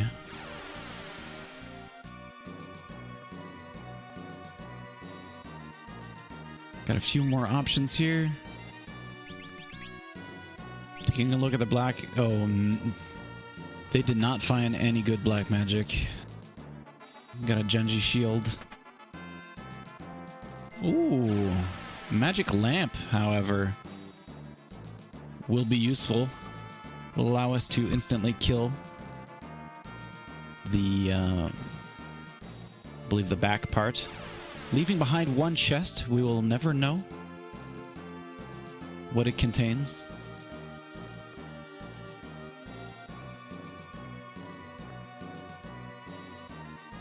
Gonna feel bad if that chest is Giltas.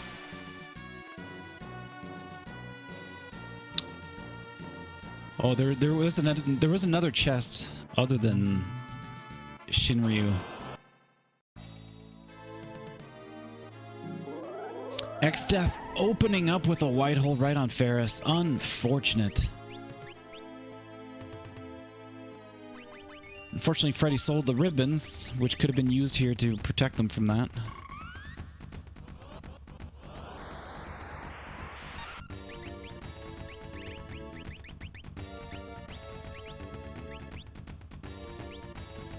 Galuf gonna be singing the speed song.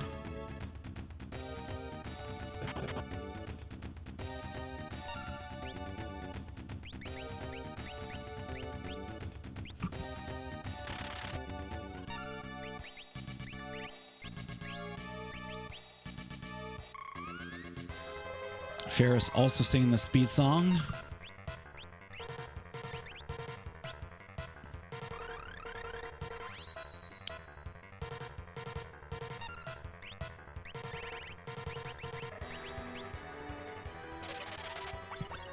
Now Garlyle is greeted with the Stalker. We'll see how they're able to handle that. Going for the Sleep Sword strats, so I appreciate that a lot. Definitely make sure that he doesn't get anywhere.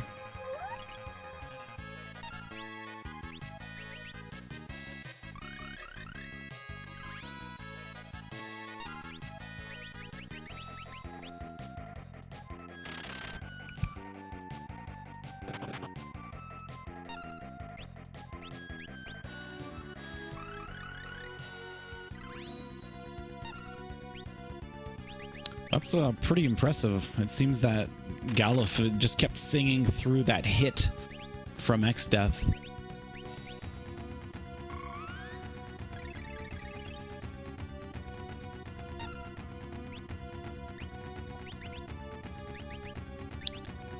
Well, they say space is very cold. I assume the void does not have a lot of heat.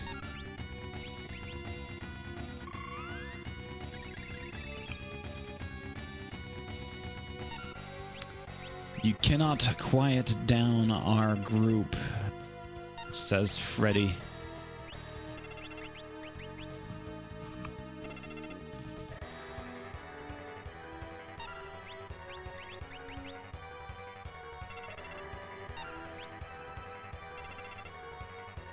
Alright, so we got comets dropping on Stalker. On Garlyle's side.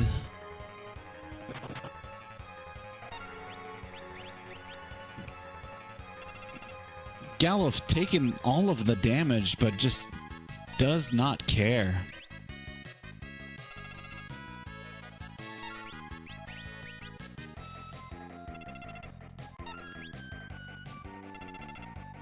Ooh. Garlyle reloading. Taking another attempt at the Stalker. Better prepared.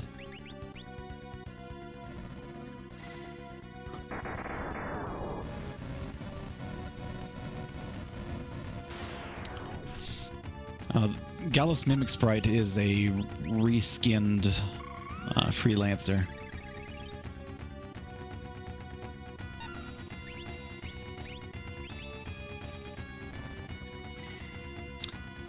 Freddeh cooking up that magic lamp, getting it ready to use it first thing once Ned makes its shows its faces, I suppose.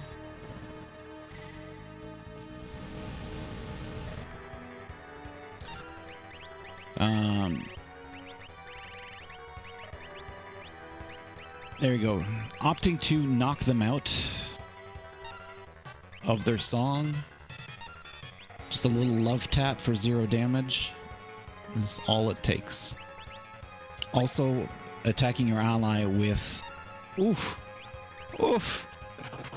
The critical hit from Galluf, doing nearly 9,000 damage.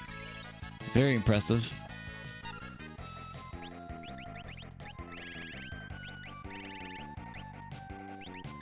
So on Garlyle's side, we are hoping to find... Oh, there we go. Stalker down. Much nicer kill using Sleep Blade with X attack to try to find the right target. And then sword dancing it down.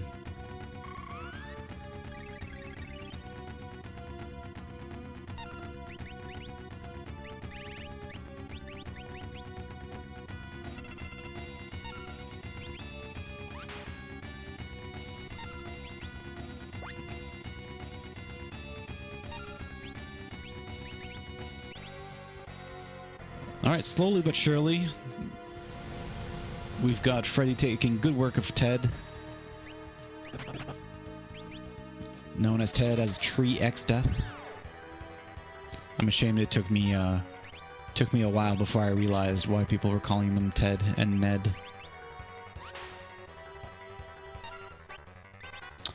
Oh, Kara taking a hit. Ifrit is a savage at this level.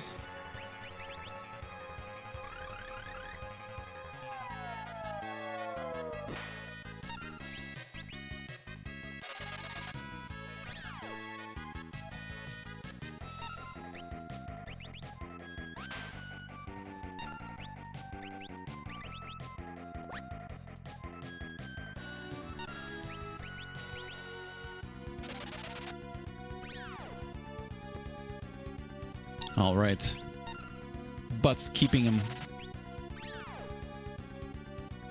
paralyzed with Mind Blast. Prevent any meteos.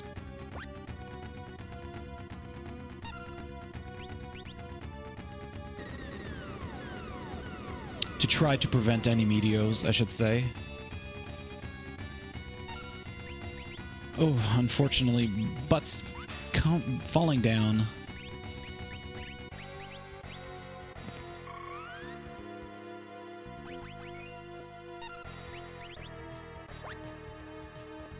And Garlyle getting the Ifrit clear.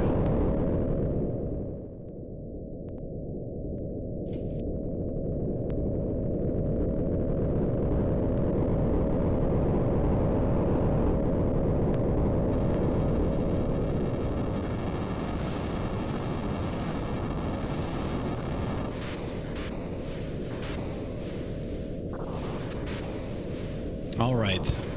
Ted is down. We played Lumberjacks, took him out.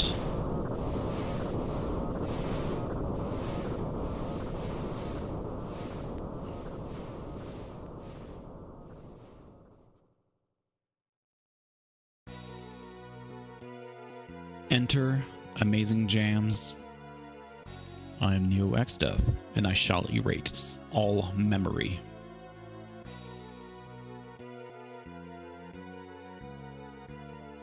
Minotauros. instantly taking Kara out again.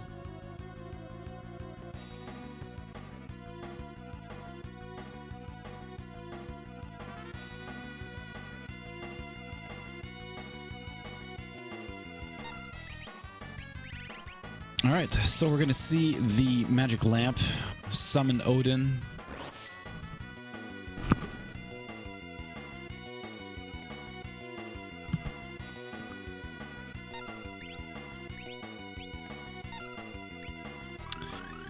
Vaughn, I would suspect that Garlyle might think that they're behind because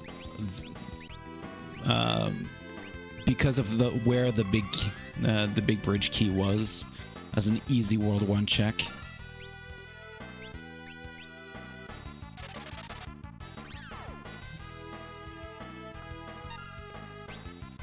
Alright, so we are keeping the dragon head paralyzed with Mind Blast.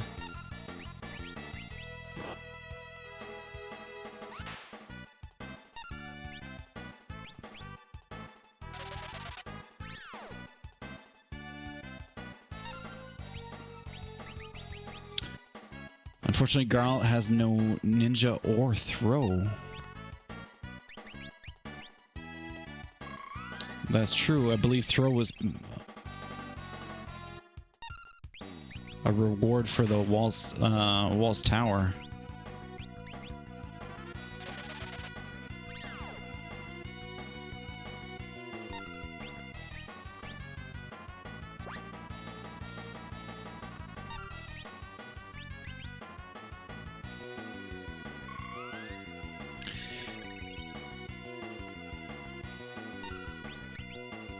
Yeah, Garlyle's in a bit of a situation, unfortunately, with no easy solutions for Minotauros.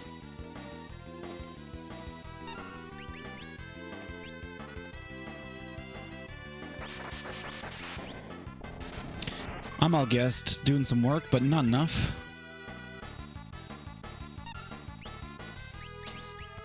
Instantly removes Kara from play once again. I don't recall seeing any Mirage Vests either, Vaughn.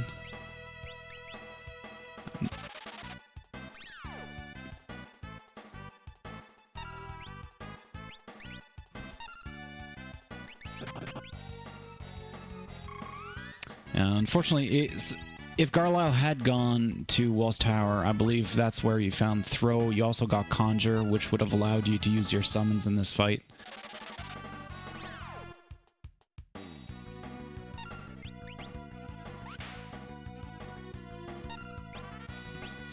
Slow and steady on Freddie's side.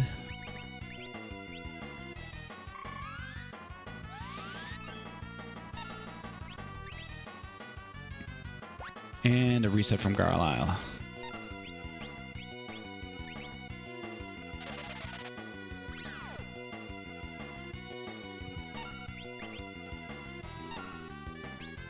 Out of the void. Oof. Heading out to Lix. Gonna go and look to purchase that ninja, I believe.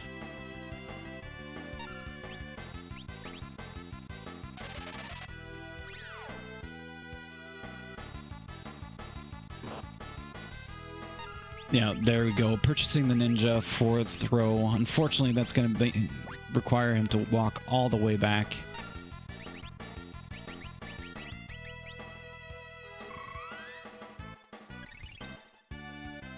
Oh, the void avoiding Garlyle.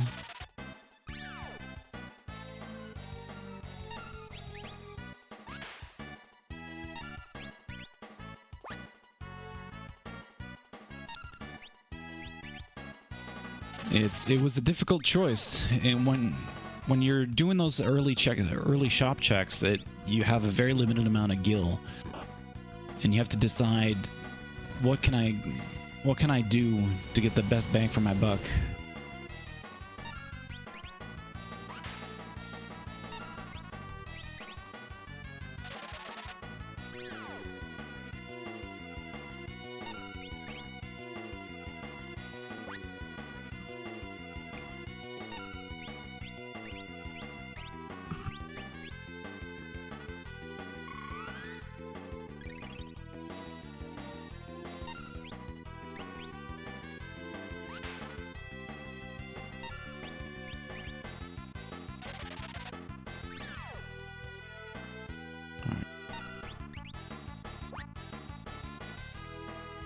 So Garlyle making his way back through. Oh, we just heard a death from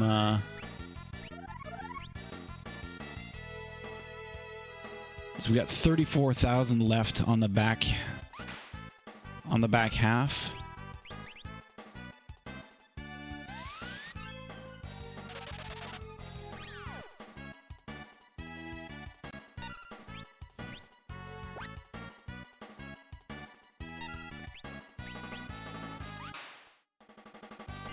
Oof.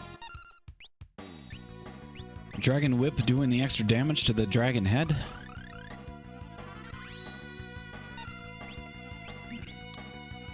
With the paralysis on top of that.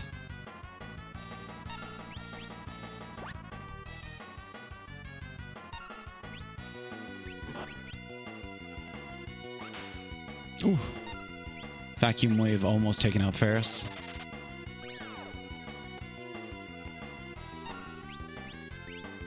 Nope, there are 2 sections left, luckily.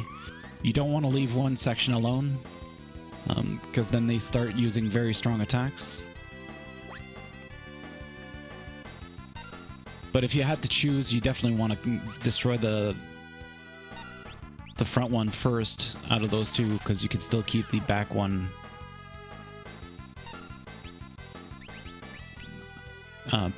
paralyzed with repeated Mind Blasts.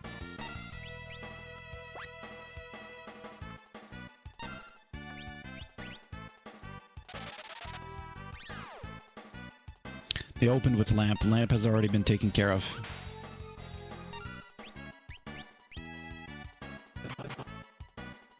Though I'm not sure if he used. So we got 20,000 left.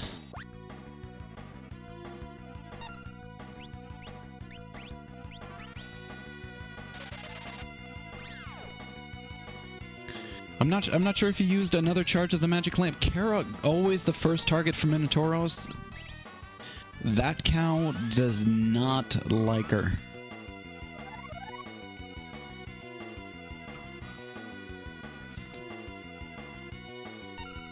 We've got about 17,000, 16,500 rather, on the dragon.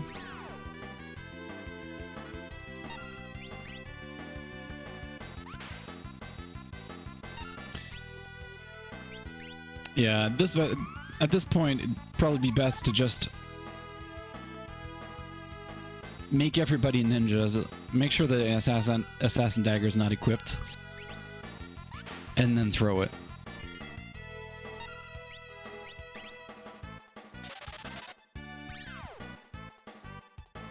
Just throw Kara.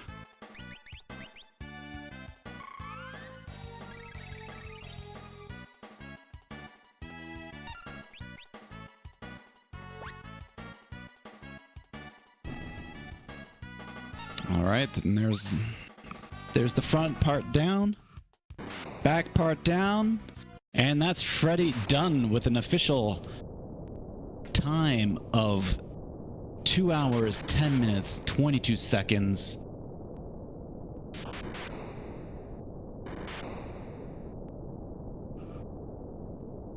GG's to Freddeh. Meanwhile, Garlyle making his way up, back up the tower. Gonna show Minotauros what for. Instantly killing Bards. Getting awful luck against Minotauros.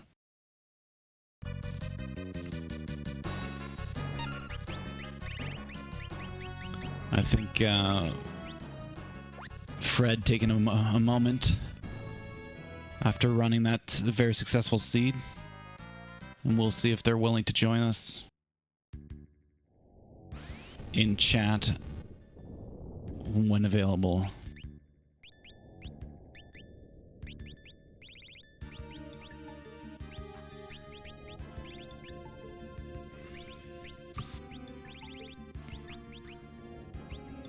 All right, so now we got Garlyle setting up for the final fight.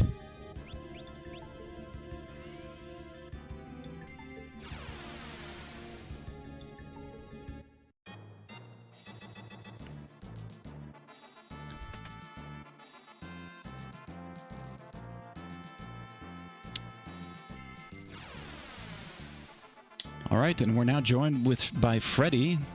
GG. GG, I guess. Oh man, what a seed.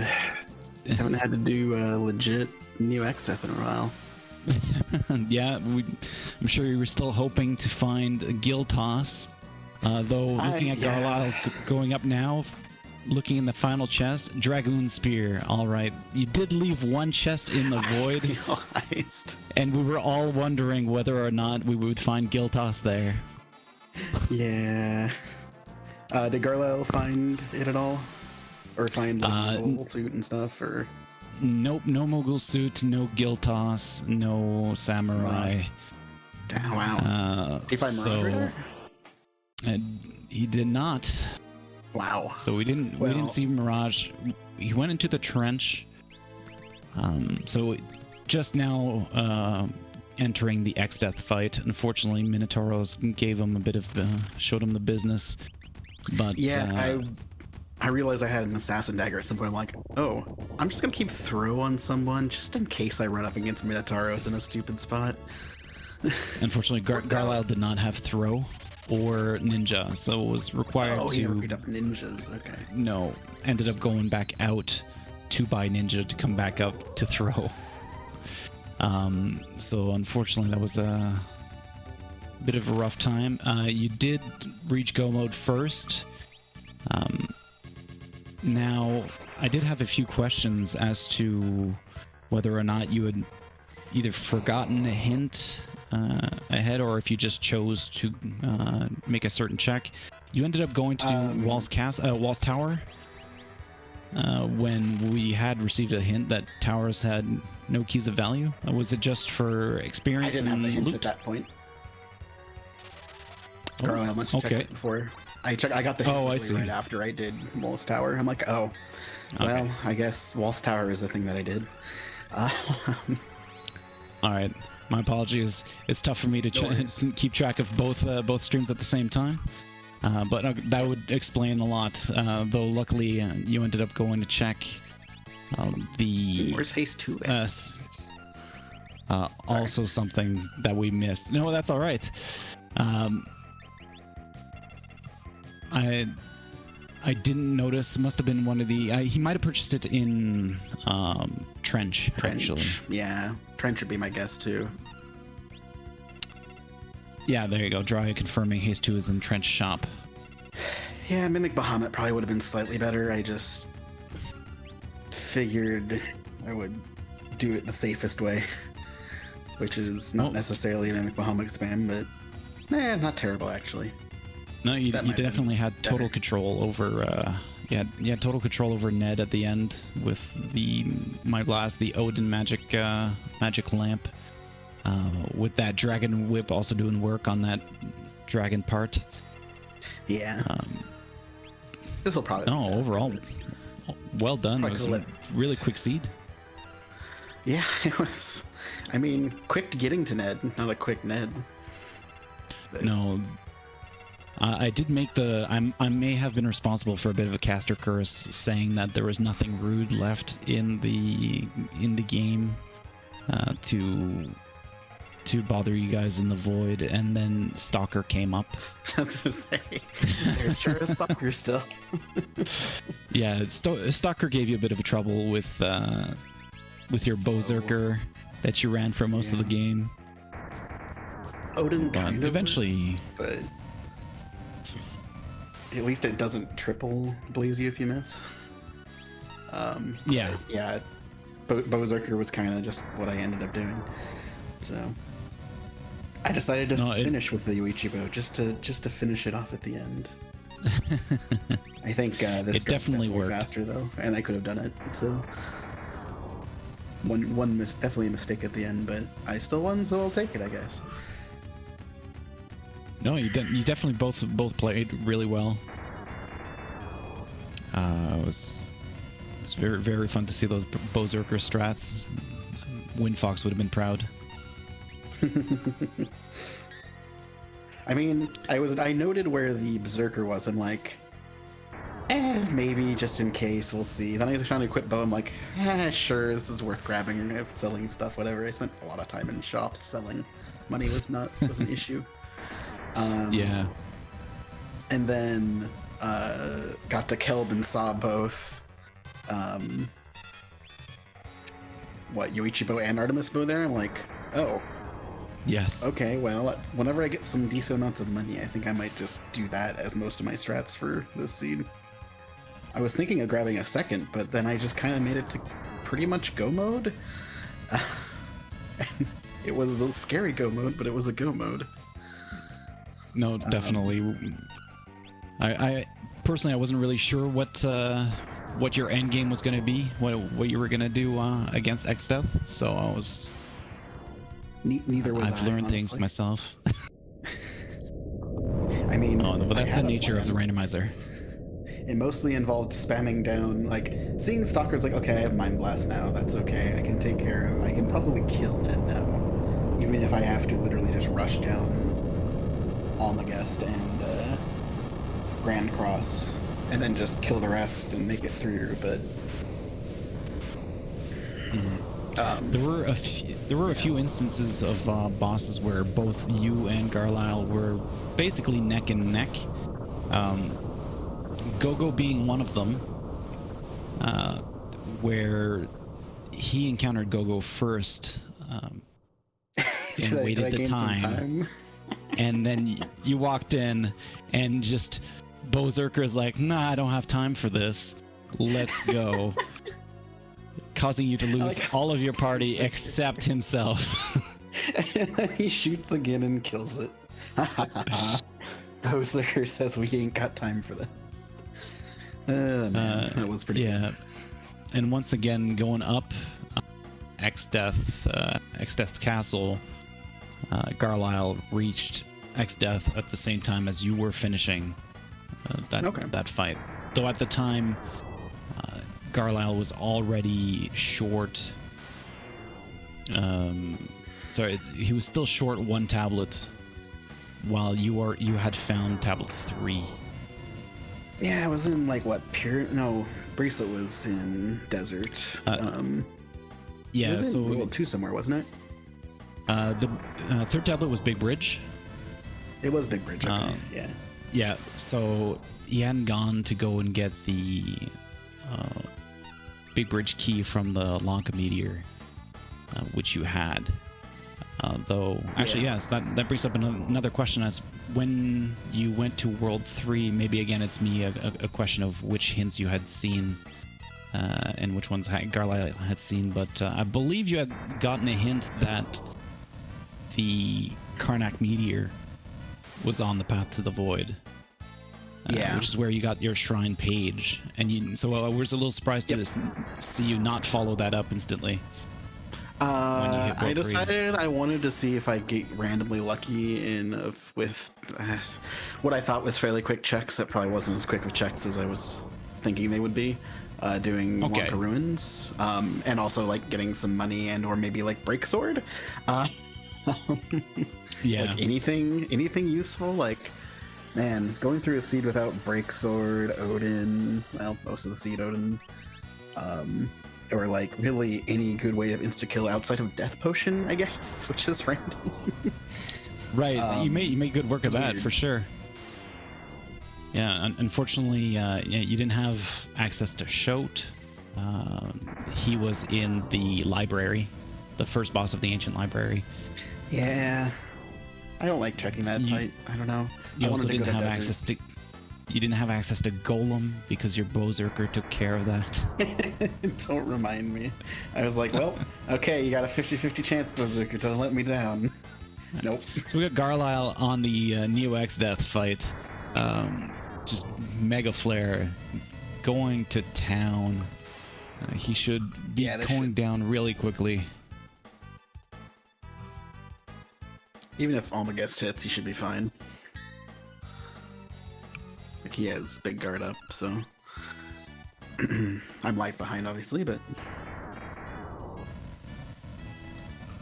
because I can watch the stream. Right. Mega Flare. Oh, they're about dead. Okay. Oh, he Odin in the back already too. Yep. It's dead. GG. And there we go. That's GG for Garlyle at an official 2 hours, 22 minutes, and 1 second.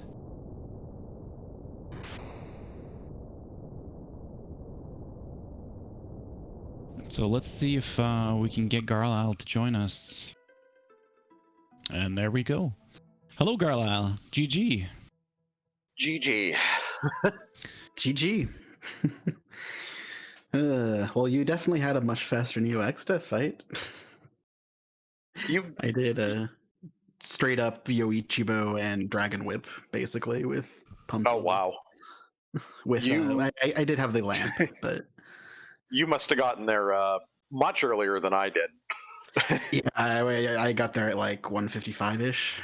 It was like a 15-minute fight. Yeah, I definitely could have done Mimic Bahamut strats, but definitely didn't think about it.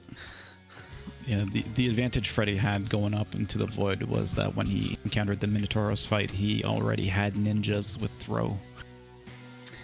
Which unfortunately you ended up having to leave to pick up because Minotauros just would not let you have I was seriously underestimating. I was like, I have some pretty decent physical tech. I should be able to do a setup for that. And no, I should have just removed myself immediately.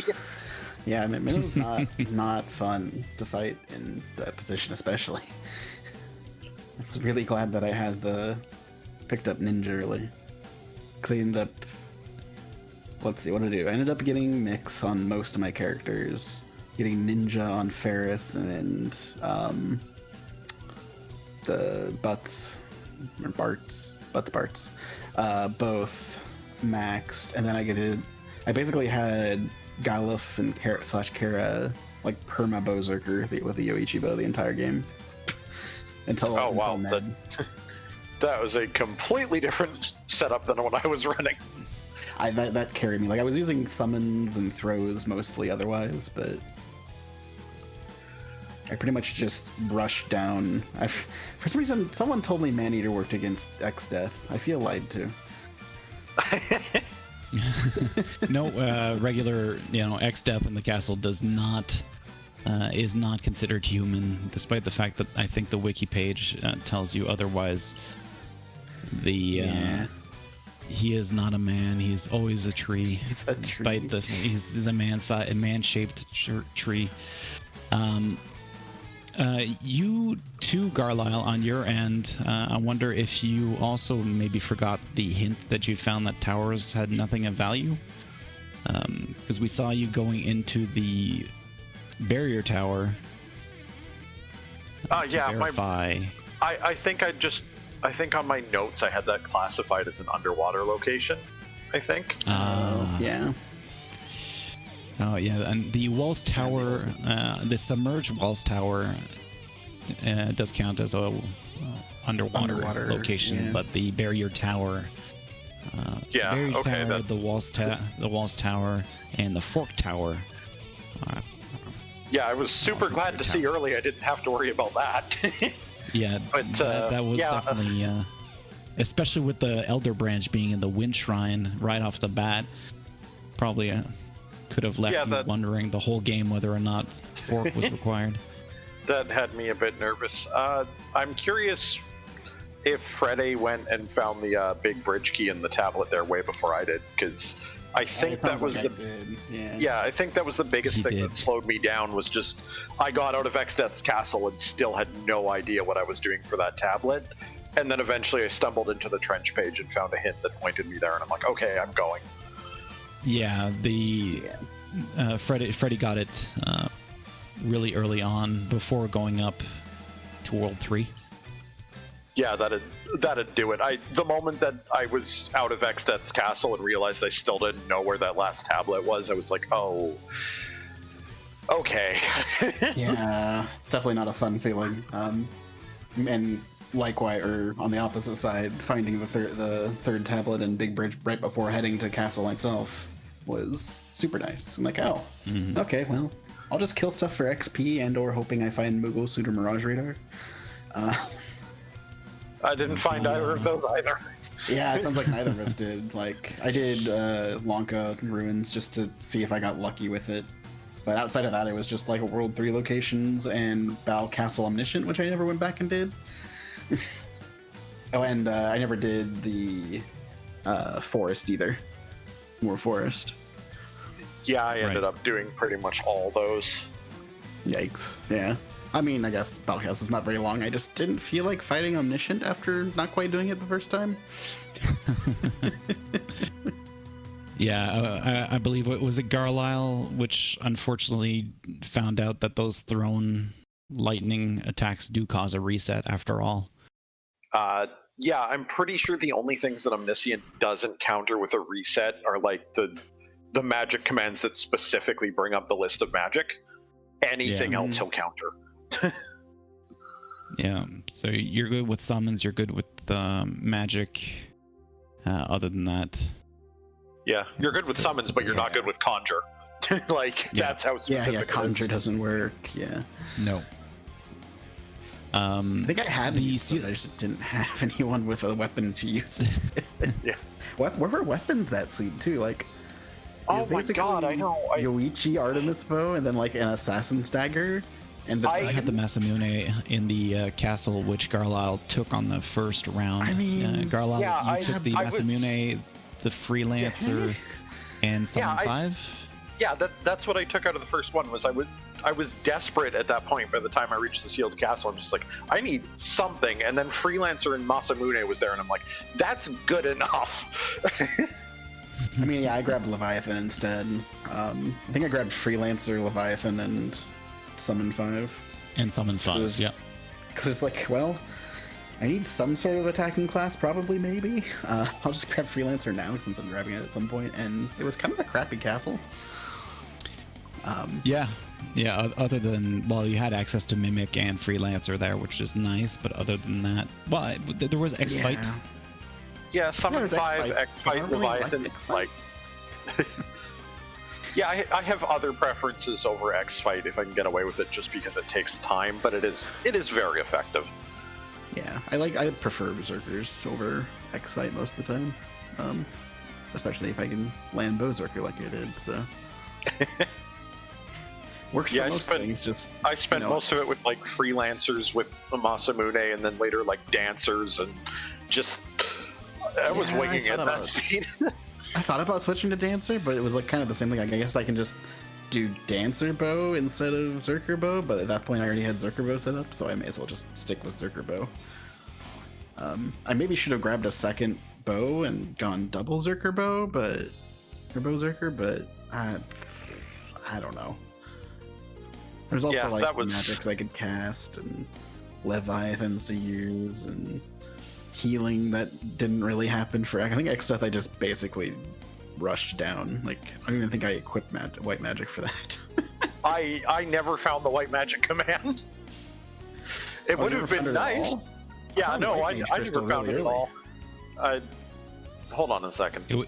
White Mage was on sale in World 2. In Castle Surgate at 4th shop. Yep, it's in my notes. It's in the magic shop, yeah. That's why my brain was going... Shops. Yeah, my brain was kept going throughout the run. It's like, you have white magic? And I'm like, no, I don't! Yeah. I didn't have money for it the first time either. I had to come back for it. I was going to get it before X-Death's Castle and then forgot. It's definitely one of the challenges of Final Fantasy V Career Day is being able to keep in track in your brain all of the items that you've acquired and which ones you've passed up on and need to go back for. So then sometimes, like you said, sometimes you think you've already picked up white magic or anything else, and then you go to use it and you're like, oh no. Yeah. How did Stalker go for you, by the way? It was a bunch of just keeping people alive while Berserker missed a bunch and Odin missed some and hit some. It was a good start, and then I just went on a long run of missing. Yeah, I one-shot it. Well, that's good. I looked at that. I went, okay, I just don't want to deal with this, but I have Sleep Sword. So I'm thinking to myself, okay, so I'll just slap my party together with a bunch of Spellblade sleep and just like cheese it down. Only to realize that the only decent Spellblade weapon I had was Slumber Swords, which were doing like 1,000 damage each. And somewhere along the line, I think the extra sleep procs caused the cycle to break, and I lost it anyway. So I reset, went back with my previous configuration, and killed him in like a minute. Yeah, you ended up putting it to. I think you put it to sleep with an X attack. Is that and then danced it to death. Something like that. I think I just got really lucky with like the X attacks were only hitting it on the 3rd or 4th hits, which wouldn't cause it to rotate position. So I was able to find it, and I just got like 100% sword dance luck on it. Yep. Oh, honestly, that is actually a piece of information I did not know. That if the X attack isn't the first attack doesn't hit, it will not cause it to move.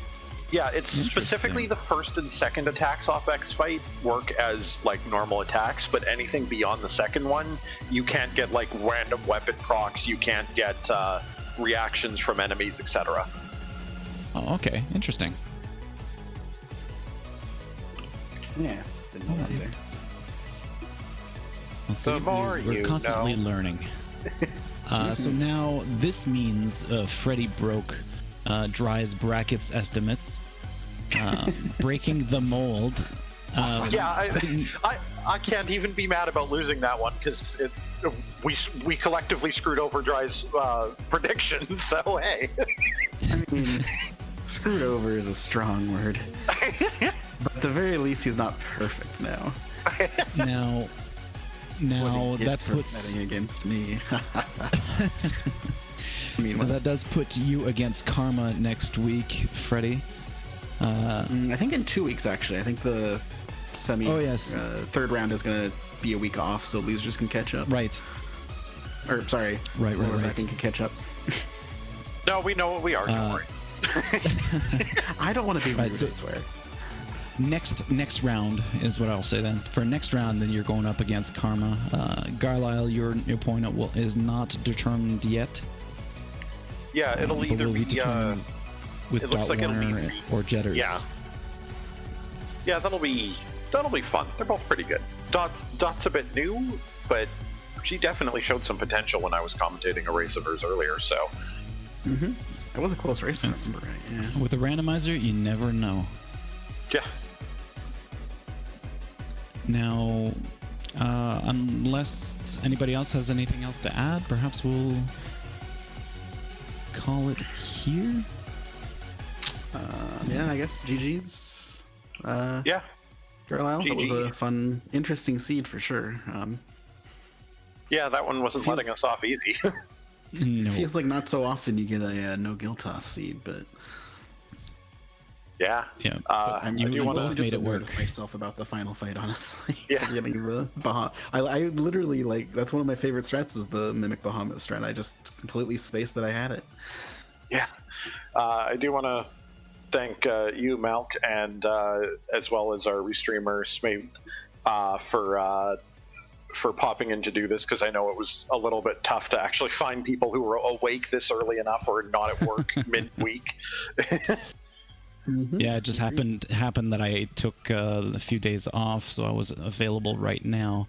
Though I wanted to keep my mind clear for my race, which is coming up in a few hours on Randomania 3 at 8 p.m. Eastern. Just a little plug right there.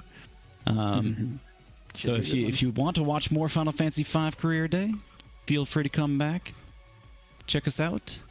And it's always a pleasure to do this, to come when I can. Again, thanks for the restream for Karma for doing the tracking remotely. So huge thanks to everybody in the community, and huge thanks to you guys. Again, GG, you've done well. GG. And, thank you again for coming, and good luck in your race tonight. Thank you. Well then, we'll see you all later.